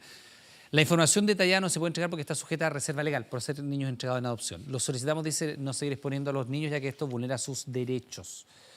Esa es la respuesta del Sename. O sea, ¿qué está haciendo el Sename? Llamando al orden en el sentido de no publiquemos más las fotos de estos niños. Están diciendo que estos niños no están desaparecidos, que tribunales resolvió por estos niños. Ahora, lo que no quita ni pone que haya una investigación que diga si efectivamente estas madres fueron separadas de sus hijos sin cumplir con la normativa. ¿Sabes lo que? Yo sé que tenemos que ir con el siguiente tema y pido 10 segundos, que es un poco delicado esto, así que por favor, 10 segundos.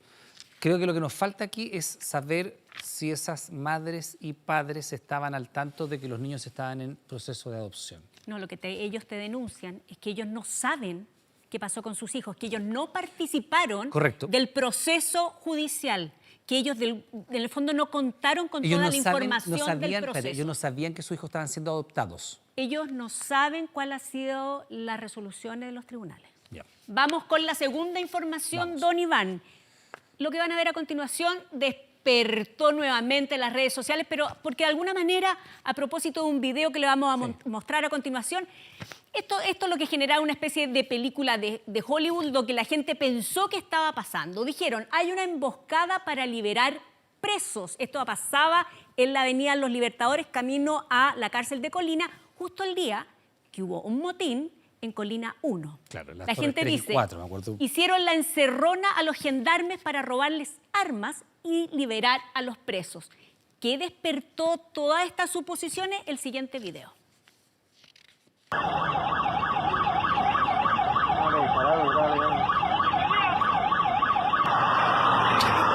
Los locos le echaron los gendarmes le echaron el auto encima al loco.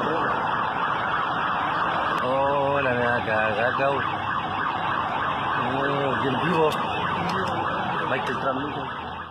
O sea, el mismo día que hubo un motín, va una caravana de gendarmería hacia Colina 1 y hay un accidente. ¿Qué pasó? ¿De verdad le querían robar las armas a los gendarmes? ¿De verdad hubo una emboscada? Nos fuimos a Gendarmería y el mismísimo director nacional nos da la respuesta, su interpretación de los hechos. Director, hubo una emboscada para liberar presos y hubo un intento, si no de encerrón a los gendarmes para robarles armas y dejar libre a presos. El dispositivo iba a apoyar lo que se estaba ocurriendo en Colina 1. El equipo TARE es traslado de alto riesgo para trasladar interno post-motín que se generó en el penal de Colina 1. Y en ese trayecto pasado el primer peaje, un vehículo empieza a realizar maniobras totalmente intencionales, con dolo, para obstaculizar el tránsito del dispositivo que iba en apoyo a Colina 1. Y en un momento determinado, este vehículo los volvió a adelantar en 2 oportunidades, generando desaceleración brusca para que el dispositivo empezase a frenar. Y eso, en definitiva, terminó cuando el vehículo rojo, marca Chevrolet, colisiona al vehículo que iba de punta de lanza de Gendarmería y genera un choque también en cadena con otro vehículo particular. O sea, sí habría sido una encerrona. Sí, podemos decir nosotros que hubo una maniobra dolosa. El conductor tiene antecedentes penitenciarios. A ver, la información del director nacional de Gendarmería es claro. Él sospecha o él entrega antecedentes a la mismísima Fiscalía, hace una denuncia, porque ellos consideran que aquí lo más probable es que fue una acción dolosa, es decir, intencionada. ¿Por qué? Porque ellos tienen antecedentes de las personas que iban, principalmente en el vehículo rojo, porque después aparece un segundo vehículo. Hay una suerte emboscada, eso es cierto. Y la persona, el piloto, era una persona que tenía antecedentes, había estado condenado por cómplice en un homicidio y además muchos vínculos con internos actuales, incluido de Colina. Entonces, juntando elementos, hoy día la sospecha de Gendarmería, la tesis de trabajo, es que efectivamente habría sido una emboscada. Pero no nos quedamos ahí porque siempre nos han dicho que tenemos que buscar las dos caras de la moneda y logramos dar con el copiloto del vehículo que se habría cruzado. Y mire lo que nos dice. No es así. Ellos de repente así de la nada los chocaron. ¿Los gendarmes a ustedes, dices tú?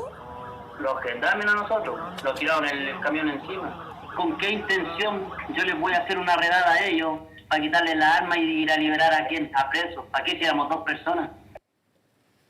2 versiones de un mismo acontecimiento que no deja de ser especial. La caravana eran al menos 3 vehículos de Gendarmería que iban hacia la cárcel de Colina para trasladar internos que se habían amotinado. O sea, era gente que iba armada, son el grupo TAR, que es un grupo especial, que es interceptado con un vehículo. ¿Para qué? Para atrasar la caravana. ¿Creen en Gendarmería? Ellos dicen que no, porque claramente no iban, y ahí podemos decir nuevamente esto es impreciso, no iban a robar armamento 2 personas sin armas, ¿cierto? No parece verosímil al menos. No parece verosímil, pero quizás podrían haber ido a entorpecer la llegada de esta caravana. Eso podría ser una labor obstructiva, si tú crees. Relentar. Ahora, aquí nos están diciendo que no. Pues bien, hoy día la Fiscalía tiene que hacer la investigación y ver si hubo dolo o no. Solo para contexto, ese día hubo un motín en la Torre 3 y la Torre 4 porque se hizo un allanamiento al cual se resistieron los reos y hubo gendarmes heridos y hubo presos heridos. O sea, hubo más de 12 o 20 personas heridas ese día. Fue un gran motín. Así que todavía queda en ascuas saber qué pasó ahí. Pero la información de inteligencia que tiene Gendarmería hoy día apunta a que hubo un intento de entorpecer el trabajo de seguridad de Gendarmería. Y vamos con la tercera. La publicación que va a haber a continuación también despertó en las redes sociales un tema que hoy día, Iván, es importante para todos nosotros. Hemos visto el aumento en las cifras de fallecimientos 4.038 en esta jornada. Por COVID-19. Y miren lo que dice una persona que trabaja en funerarias. Dice, nos están entregando fallecidos con certificados de defunción sin causal de COVID-19. Pero cuando llegamos a retirar los cuerpos, nos indican que han dado positivo por PCR actualizado. Es de una irresponsabilidad tremenda entregar los cuerpos contagiados sin hacernos saber antes esta situación. Esto está publicado en Twitter y vi, si no me equivoco, a una periodista que se dedica al ámbito de la ciencia, Andrea Oaid. Sí, ¿no? así es. ¿Ella retuitea esto? Absolutamente. Es una carta que sale publicada y esto se retuitea por muchas personas. Quisimos saber si es cierto, si no es cierto, qué opinan la funeraria y rápidamente esto nos dicen en la Asociación Gremial. ¿Es cierto que están recibiendo fallecidos con certificado de defunción donde aparecen sin causal de COVID positivo, pero ustedes después se enteran que el resultado del examen ha sido positivo? Sí, correcto. Lo que pasa es que cuando la familia llega a la oficina a contratar el servicio, trae una causa de muerte, ya sea paro cardiorrespiratorio, neumonía, pero no informa del COVID.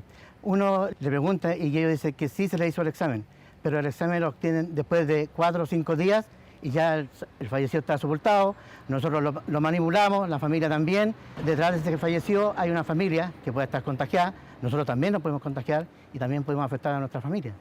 Usted internó a su familiar, posiblemente tiene COVID-19, le hicieron el test, pero falleció antes del resultado. ¿Qué pasa ahí si no se pone que es un sospechoso de COVID? Hay que poner que es sospechoso de COVID.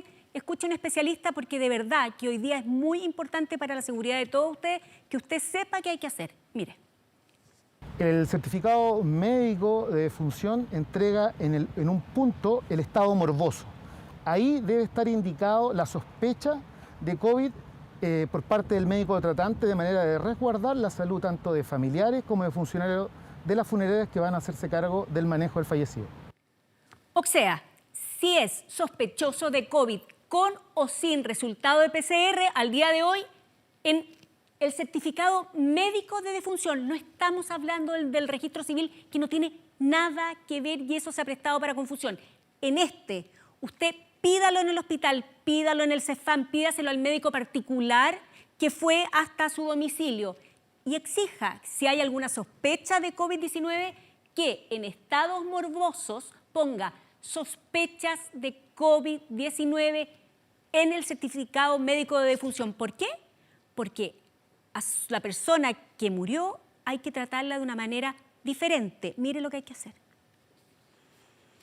Existe un ordinario del Ministerio de Salud donde se indica la forma del manejo de fallecidos. Y es guantes, mascarilla, gorro, el uso de alcohol gel, el distanciamiento físico de los funcionarios. El fallecido, cuando es sospechoso en lugares intrahospitalarios, es manejado en bolsas para manejo de cadáveres que son selladas. Esas bolsas de cadáveres selladas no deben ser abiertas nunca. Esa bolsa se va completamente adentro de los ataúdes y los ataúdes son herméticos. De hecho, el manejo de fallecidos no tiene mayor posibilidades de infección. Lo que complica y tiene mayor carga de infección son los que acuden al proceso de funerales y las aglomeraciones que eso pueda ocurrir. El certificado médico de defunción es la clave. Exíjalo. Si hay sospecha, que le pongan sospecha de COVID-19. Dígaselo a la funeraria y exíjaselo al doctor si no lo hizo. ¿Por qué? Porque las medidas de seguridad van a ser absolutamente distintas para cubrir el cuerpo e incluso durante la ceremonia de velatorio, de la misa. Todo lo que es la inhumación del cadáver tiene que tener un manejo sanitario completamente distinto. Así es, Iván. Así que es responsabilidad de nosotros, de todos nosotros hoy día, cumplir bien con todos los manejos que hay que hacer con respecto a nuestros difuntos. Bueno, acá está entonces personal en contacto con cadáver, escudo facial, lo que decía el doctor, antiparra, mascarilla quirúrgica, bata impermeable, guantes, envolver el cuerpo en tela u otro tejido. Todo va a cambiar. Y incluso durante el funeral, máximo 90 minutos, máximo 20 personas, no las personas que han tenido contacto directo. O sea, nos tenemos que cuidar y por lo tanto exija esa anotación en el certificado médico de defunción, que es lo que a nosotros nos importa hoy día. Paulina de Allende Salazar, como siempre, muchas gracias. Muy interesante, muy amable. Vamos con otras informaciones, pero antes les recordamos que a partir de las 22 horas, Televisión Nacional de Chile está autorizada para transmitir programas para mayores de 18 años. La cuenta pública presidencial podría no desarrollarse el 1 de junio. Así lo plantearon parlamentarios que pidieron posponer el mensaje. ¿Para cuándo? Para el 5 de septiembre. La Moneda acogió esta solicitud para una ceremonia que tenía casi todos los detalles ya afinados en el Congreso.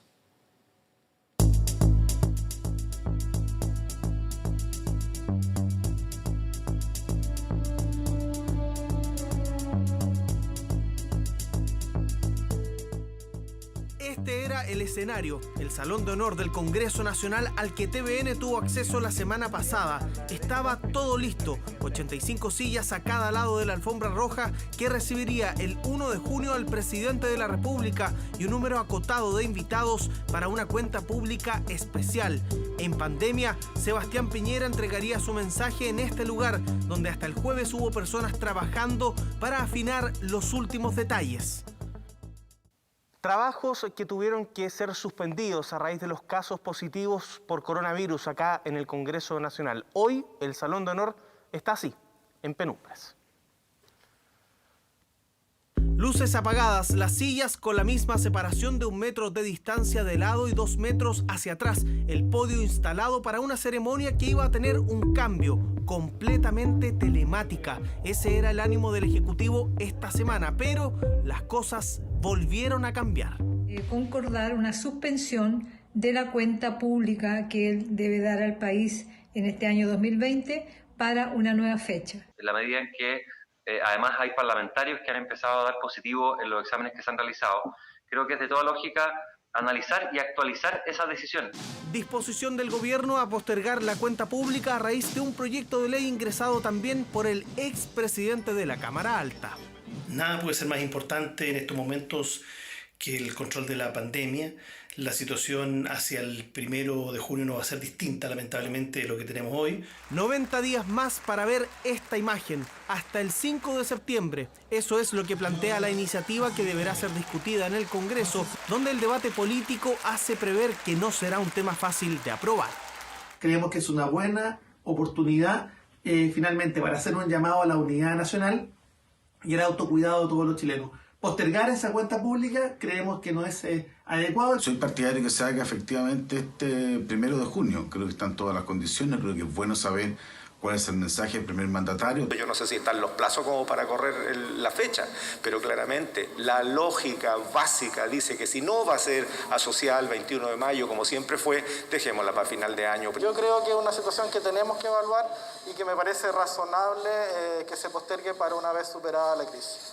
Alternativa, la de postergar la cuenta pública que no estaba en la carpeta del Ejecutivo a principios de esta semana, pero que para algunos siempre tuvo algo de sensatez.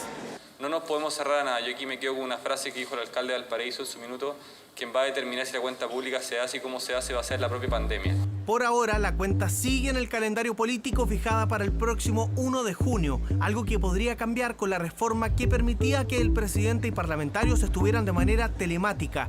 A ese proyecto se le agregará el cambio de fecha para dejar la cuenta pública para el 5 de septiembre. Vamos a noticias internacionales. Un poderoso ciclón, Amphan, llegó a las costas de la India y Bangladesh, causando enormes destrozos. Las autoridades ya han evacuado a más de 2 millones de personas en medio de la pandemia del coronavirus, que complica todavía más la situación. 2,6 millones de personas han sido trasladadas a refugios debido a la amenaza que se cierne sobre estos países. Bangladesh e India ya comienzan a sentir los estragos que genera el tifón Amphan, que este miércoles comenzaba a exhibir todo su potencial destructivo. Otras 650.000 personas fueron trasladadas a un lugar seguro en los estados indios de Odisha y Bengala Occidental. Todo esto en medio de crecientes infecciones por coronavirus. La gran preocupación en este momento es la posible marejada ciclónica que se ha predicho. Las aguas podrían subir hasta unos 6 metros. El ciclón Amphan comenzó a moverse tierra adentro con vientos muy fuertes. El creciente avance de la pandemia ha dificultado la situación. Las autoridades llevan días intentando sacar a los pobladores de la costa. Luchan por albergar a miles de evacuados, pero los refugios también están completos porque los centros de cuarentena están siendo utilizados para paliar los efectos del coronavirus. El fenómeno se encuentra actualmente a unos 110 kilómetros al sur y se mueve a una velocidad promedio de 18 a 19 kilómetros por hora. El ciclón, equivalente a un huracán de categoría 3 y con vientos de hasta 170 kilómetros por hora, está causando temor. En Sri Lanka, los efectos secundarios del fenómeno climatológico mataron a 2 personas. Vinimos aquí por miedo al ciclón, de lo contrario no estaríamos acá. Es que no queríamos estar con miedo, así que nos vinimos desde nuestra ciudad natal. De momento la alerta se mantiene, esto ante las insospechadas consecuencias de un fenómeno climatológico que agudiza aún más los efectos de la pandemia.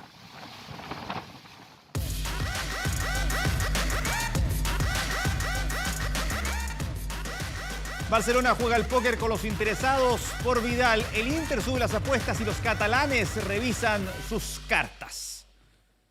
¿Cómo le va? ¿Cómo está? Buenas noches. Sumó una nueva portada y su futuro aún no está definido. Mientras el Rey Arturo sigue entrenamientos bajo estrictas medidas sanitarias, este señor en Barcelona.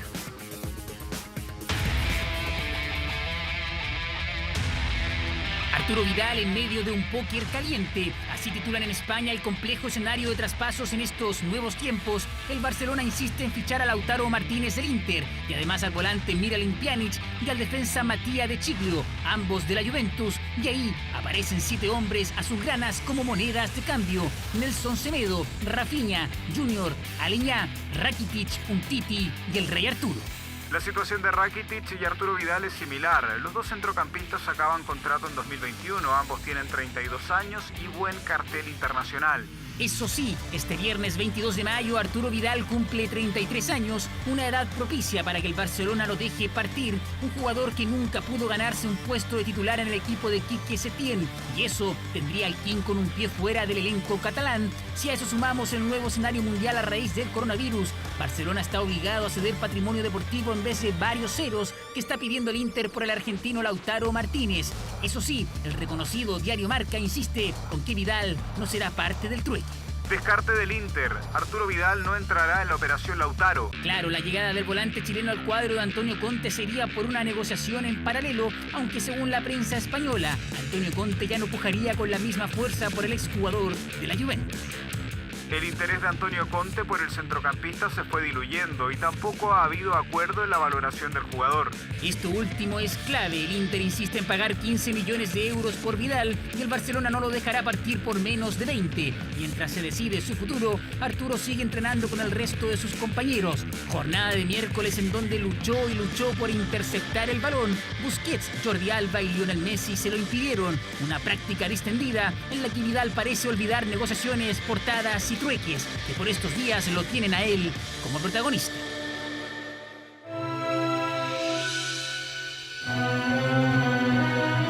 Un funcionario encendió las alarmas en el centro de alto rendimiento COVID positivo, obligando a cuarentena. 13 deportistas que se encontraban desde marzo en el CAR debieron hacer confinamiento preventivo, una situación que está en manos también del Ministerio del Deporte. A mí me avisaron el día domingo. Somos el club de los 13. Hasta el momento ninguno de nosotros ha presentado ningún síntoma. Se fue todo el mundo de acá. Y si en algún momento a algún deportista hay que tomarle el examen, se le va a tomar. 13 deportistas del Team Chile en cuarentena preventiva. Un caso positivo de un trabajador de la residencia del CAR los obliga a 14 días de confinamiento. Un señor de la cocina que tenía el virus. Manteníamos nuestra distancia con la gente del casino. Pero sí, claro, hubo cercanía. Hubiera sido súper fácil, ya nos vamos de aquí, salimos a la calle y nosotros no sabemos si podemos estar o no infectados. Y yo fui el que le comunicó a los chicos lo que estaba pasando. Juan Carlos Garrido, medallista de oro en los Parapanamericanos de Lima, vive hace más de 10 años ahí, primera vez que queda encerrado. Mira, nomás que me pillaste en la cama recién hecha. Cabe computador y ahí está mi televisor. Por ahí no sé si se alcanza a ver. Me ha tocado pasar durante estos 2 meses cosas difíciles, como fue el fallecimiento de mi mamá. El hecho de estar acá hoy en día y no estar con mi papá, con mi hermano, apoyándonos uno a otro, ha sido difícil. Garrido, Yasmani Acosta, la karateca Carol de la Paz y otros 10 deportistas pudieron seguir entrenando.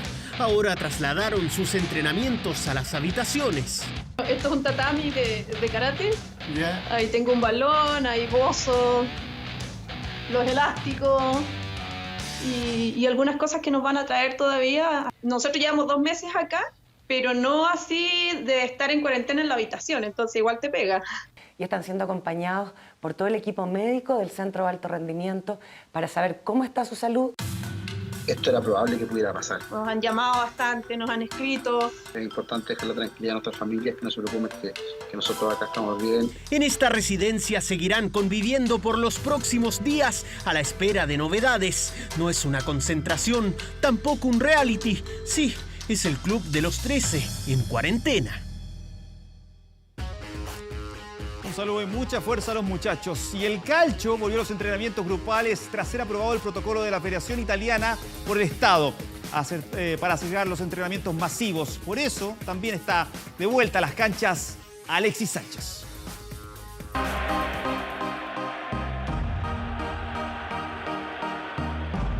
Tras un largo tiempo de confinamiento, el fútbol italiano estaría pronto a ver la luz. Dejarán de estar suspendidos los entrenamientos de equipos deportivos, por lo tanto, también los entrenamientos del fútbol. Estas eran las primeras señales gubernamentales para que la Serie A se comenzara a preparar.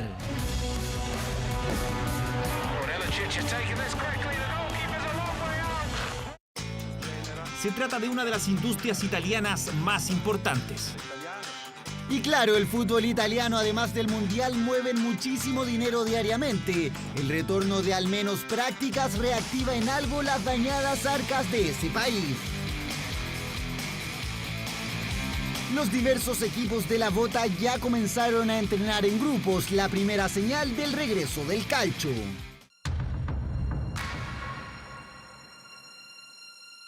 A 41 días de que Alexis Sánchez termine su préstamo con Inter, cada vez es más anónima su participación en las redes sociales del club, incluso cuando tras mucho tiempo el equipo vuelve a las prácticas. El Maravilla se encuentra en los descuentos. Sus 13 partidos de Nero Azzurro y un solo gol estarían dentro de sus maletas para regresar a Inglaterra. El 7 está viviendo sus últimos días en Milán. La sonrisa de Sinisa Mihajlovic, técnico de Gary Medel en Bolonia, lo dice todo. Volver a la cancha de forma grupal es un aliciente para que el Pitbull y compañía preparen el regreso. Poco a poco los clubes de la Serie A se alistan, los cracks ya visten de corto y entrenan con sus compañeros. El fútbol en Italia podría ver muy pronto la luz.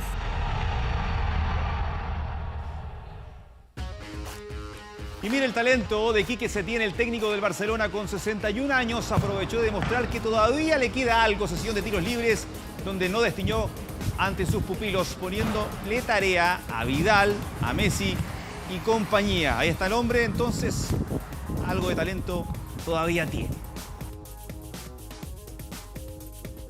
Y la cadena ESPN lanza un documental sobre el polémico ciclista, ex ciclista Lance Armstrong, quien hace 8 años fue despojado de sus medallas olímpicas y los 7 Tours de Francia que ganó de manera consecutiva tras ser suspendido por dopaje.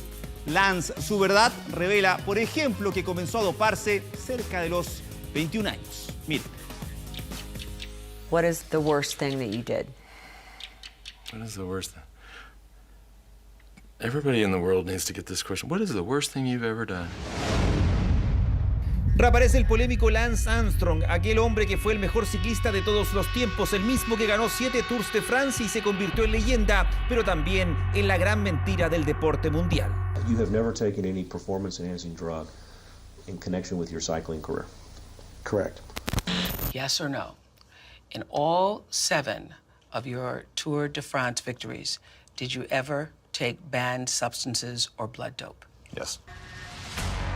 El 2013 se reveló su truco, su mundo de trampa y doping. Oprah Winfrey desenmascaró a Armstrong, quien fue despojado de todos sus títulos y dineros obtenidos con engaño.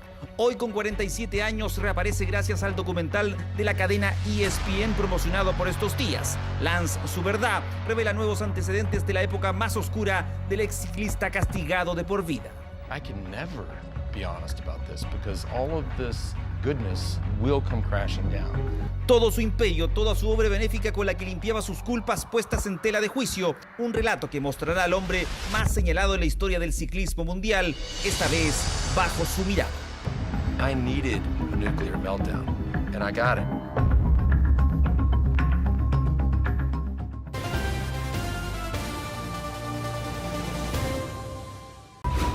Ya volvemos con 24 Horas Central, con el auspicio.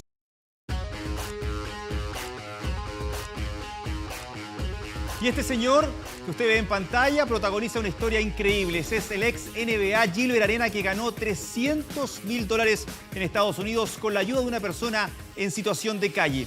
¿Cómo terminó la noticia? Mire, a continuación. Arenas at the buzzer. Got it! Ex astro de la NBA que regalaba lujitos como estos. And as deadly as ever. Reconocido como un gran asistidor, si no cree, mire. Alley-oop for McGee. Spectacular play. How does he do it? Gilbert Arenas hasta el 2012 jugó en la NBA y esta semana, a sus 38 años, hizo noticia por una historia que es difícil de creer. Esta captura no se trata de una buena acción, sino del sacrificio y la creencia de un hombre que lucha. Resulta que el pasado 12 de mayo Gilbert salió de su hogar rápidamente a jugar sus números de la suerte en un juego de azar llamado Powerball, muy parecido a la lotería. Con poca benzina en su auto llegó a la estación de servicios y aparece este hombre.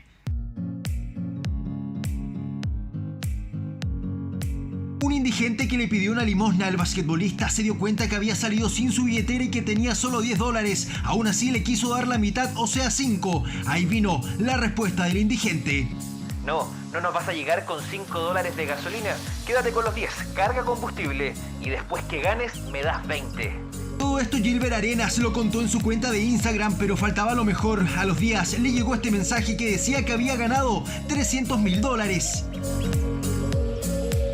Algo así como 240 millones de pesos. Arenas, incrédulo, confirmó que era verdad. Lo primero que hizo fue buscar a su ángel de la suerte dándole su merecida recompensa. He dado a las personas sin hogar, pero nunca había sido bendecido por una de ellas. Su buen corazón bendijo ese ticket de lotería. El ex NBA no quiso decir cuánto dinero le dio a la persona por razones de seguridad, una historia que pocos pueden contar y que resulta increíble. Y en Grecia, el deportista Nicolás Pitas adoptó un circuito para que le permita vivir la experiencia del surf en su piscina sin moverse de su patio. Este fue el resultado del experimento acrobático del surfista que de inmediato se transformó en viral. Terminamos deportes. Cuídate, quédate en casa. Sigue con Iván Núñez y 24 Horas Central.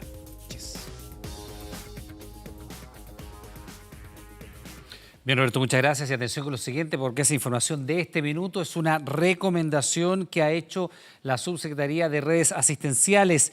Básicamente se está diciendo lo siguiente: son recomendaciones para el manejo de pacientes críticos adultos en unidades pediátricas en pandemia COVID-19. En la práctica, a través de este instructivo que acaba de emanar de la Subsecretaría de Redes Públicas, se le está recomendando a todos los directores de los hospitales públicos de la región metropolitana el traslado de los pacientes pediátricos a los hospitales pediátricos exclusivos, como son el Roberto del Río, el Calvo Maquena y el Ezequiel González Cortés.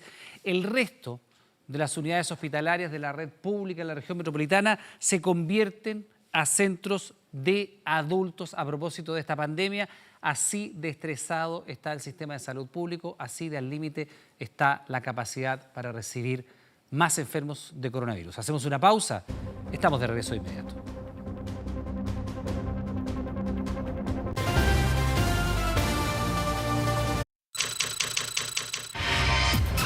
...24horas.cl.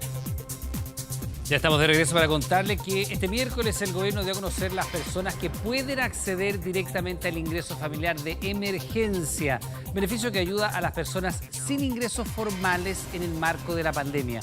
Además, también se inició el proceso de postulación para este beneficio. ¿Cómo postular? ¿Cómo acceder? Bueno, usted puede ingresar a nuestro portal 24horas.cl y revisar todos los detalles y requisitos cómo acceder a este ingreso tan fundamental en estas jornadas difíciles que estamos enfrentando. Le damos las gracias por estar junto a nosotros. La invitación es que permanezca en nuestra sintonía. Llega Momentos TVN y luego ERCAI. Que tenga buenas noches. Cuídese.